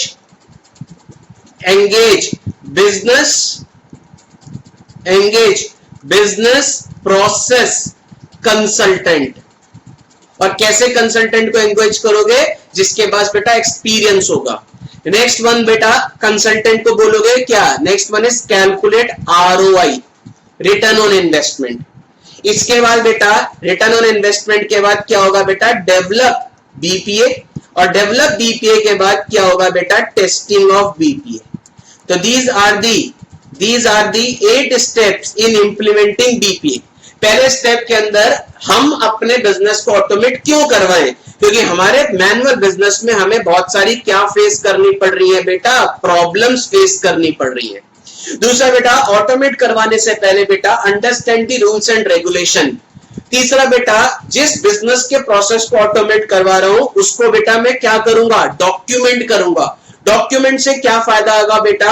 हमें उस process को हम लोग clear understand कर पाएंगे। दैट इज दूसरा उस प्रोसेस के अंदर जितने भी बॉटलनेक्स होंगे बॉटलनेक्स का मतलब जितने भी वीकनेसेस होंगी वो सारी वीकनेसेस पता चलेंगी। Next one is objectives to be achieved, क्यों ऑब्जेक्टिव होना चाहिए बेटा? स्मार्ट। नेक्स्ट वन इज बेटा, उसके बाद किसके पास जाओगे? Engage business process consultant. Consultant भी कैसा होना चाहिए बेटा? जिसको एक्सपीरियंस हो। कंसल्टेंट के पास जाने के उसको क्या बोलोगे बेटा? आरओआई कैलकुलेट कर। आरओआई का मतलब होता है बेटा return on investment. Return on investment का सिंपल सा मतलब है बेटा क्या कैलकुलेट करो? Benefits as well as cost. If benefit exceed cost, develop करवाओगे बीपीए और डेवलप के बाद टेस्टिंग ऑफ बीपीए। और एक चीज याद रखना sir, it is not a one time process, it is an iterative process. ठीक, इसके बाद बेटा बीपीए के अंदर ही आप लोगों ने नेक्स्ट कॉन्सेप्ट पढ़ा था। नेक्स्ट कॉन्सेप्ट आप लोगों ने बीपीए में एक चीज और पढ़ी थी sir, what are the benefits, what are the benefits of BPA. Benefits of BPA का मतलब है सर बिजनेस प्रोसेस ऑटोमेशन के फायदे। अगर मैं बात करूं बेटा, सबसे पहला फायदा रिडक्शन इन कॉस्ट। कौन कौन सी कॉस्ट बचेगी? Labour cost, paper cost etcetera. दूसरा बेटा टाइम सेविंग, किसका टाइम बचेगा? एम्प्लॉइज का टाइम बचेगा, जिससे बेटा इंप्रूव होगी operational efficiency, improve operational efficiency. इसके बाद बेटा नेक्स्ट बिजनेस प्रोसेस ऑटोमेशन पे स्टेक होल्डर क्या कर सकते हैं बेटा? Rely, that is reliability. And last one is सब कुछ टॉप मैनेजमेंट को क्या होगा? विजिबल होगा, दैट इज विजिबिलिटी।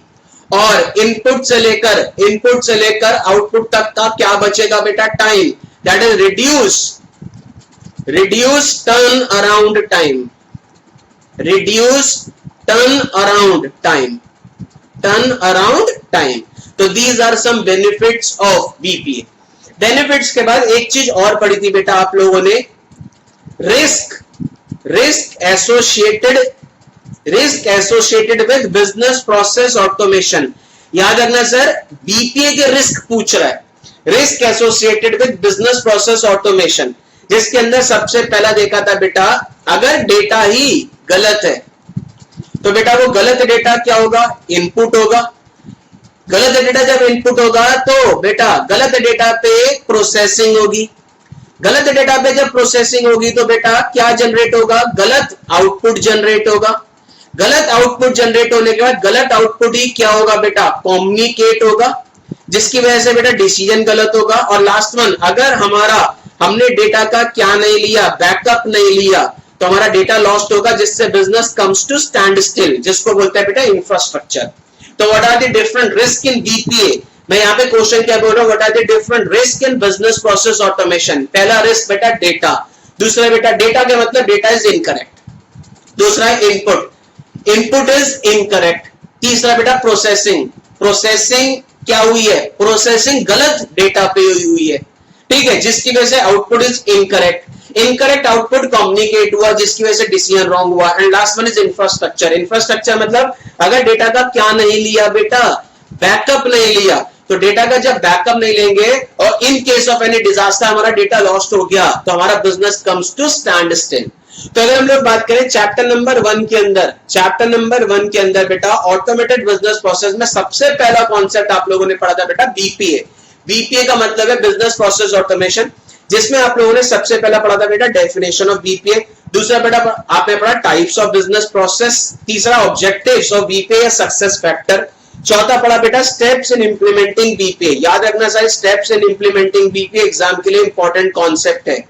नेक्स्ट आप लोगों ने पढ़ा बेटा benefits of BPA and last one is risk in business process automation. अगर मैं बात करूं बेटा इसके बाद इसी चैप्टर के अंदर बेटा आप लोगों ने एक प्रैक्टिकल कॉन्सेप्ट और पढ़ा था, दैट इज फ्लो चार्ट्स। आपने एक प्रैक्टिकल कॉन्सेप्ट पढ़ा था, that is flow charts. Flow charts का सिंपल सा मतलब है flow chart is the pictorial representation. Flow chart is the pictorial representation in solving a problem. एक प्रॉब्लम एक क्वेश्चन को सॉल्व करने के लिए अगर आप पिक्चर्स की फॉर्म में रिप्रेजेंट करते हो उसको बोलते हैं बेटा फ्लो चार्ट, जिसमें हम लोगों ने बेटा बहुत सारे क्वेश्चंस किए थे। फ्लो चार्ट एग्जाम के लिए इंपॉर्टेंट कॉन्सेप्ट हो सकता है बेटा, एग्जाम में क्वेश्चन आने के चांसेस हैं फ्लो चार्ट से। फ्लो चार्ट के बाद आपने एक कॉन्सेप्ट और पढ़ा था बेटा, that is data flow diagram. Data flow diagram, DFD जिसको शॉर्ट फॉर्म में बोलते हैं, जिसके बेटा आपके मॉड्यूल में क्वेश्चन नहीं थे, मैंने आप लोगों को एक क्लास के अंदर बेटा क्वेश्चंस कराए थे। अगर मैं बात करूं बेटा डेटा फ्लो डायग्राम की, अलग से पूरी की पूरी वीडियो मेरी यूट्यूब पे अपलोडेड है। जो स्टूडेंट बेटा देखना चाहे वो यूट्यूब के मेरे चैनल से उस वीडियो को देख सकता है। अगर मैं बात करूं बेटा, पहला कॉन्सेप्ट आप लोगों ने इस चैप्टर के अंदर पढ़ा था बेटा बीपीए, बिजनेस प्रोसेस ऑटोमेशन, जो अभी हम लोगों ने डिस्कस किया। दूसरा आप लोगों ने बेटा पढ़ा था इसके अंदर फ्लो चार्ट। तीसरा बेटा कॉन्सेप्ट आप लोगों ने इसके अंदर पढ़ा था डेटा फ्लो डायग्राम। ठीक है, अगर मैं बात करूं बीपीए के अंदर आप लोगों ने सबसे पहले पढ़ा बीपीए की डेफिनेशन। दूसरा आप लोगों ने बेटा बीपीए के अंदर पढ़े टाइप्स ऑफ बिजनेस प्रोसेस, जो मैं आपके सामने अभी समझाए हैं। एग्जाम के लिए इंपॉर्टेंट क्वेश्चन हो सकता है बेटा टाइप्स ऑफ बिजनेस प्रोसेस, जिसमें ऑपरेशनल, सपोर्टिंग, मैनेजमेंट। तीसरा बड़ा बेटा सक्सेस फैक्टर ऑफ बीपीए, जिसको हम लोग ऑब्जेक्टिव्स ऑफ बीपीए बोलते हैं। Fourth one is steps in implementing BPA, 8 steps है, एग्जाम के लिए इंपॉर्टेंट क्वेश्चन हो सकता है बेटा। Next benefits of BPA, last one है risk in business process automation. Second इसी चैप्टर के अंदर था बेटा flow chart. Third one is data flow diagram. अगर मैं बात करूं फोर्थ कॉन्सेप्ट इसी चैप्टर के अंदर था बेटा, that is IT act. IT act जिसको हम लोग क्या बोलते हैं बेटा, साइबर लॉ भी बोलते हैं। फिफ्थ कॉन्सेप्ट बेटा इसी चैप्टर के अंदर था एक ईआरएम, एंटरप्राइज रिस्क मैनेजमेंट। ठीक है, और इसी चैप्टर के अंदर बेटा कुछ आपके बेटा रिस्क मैनेजमेंट टॉपिक अमेंडेड है। अगर मैं बात करूं बेटा इसी चैप्टर के अंदर बेटा रिस्क मैनेजमेंट टॉपिक अमेंडेड है। तो अगर हम लोग बात करें, अभी हम लोगों ने इस चैप्टर के अंदर बीपीए देखा है, फ्लो चार्ट की बात करूं, डेटा फ्लो डायग्राम की बात करूं। नेक्स्ट अब हम लोग देखते हैं बेटा IT act that is information technology act 2008 amended.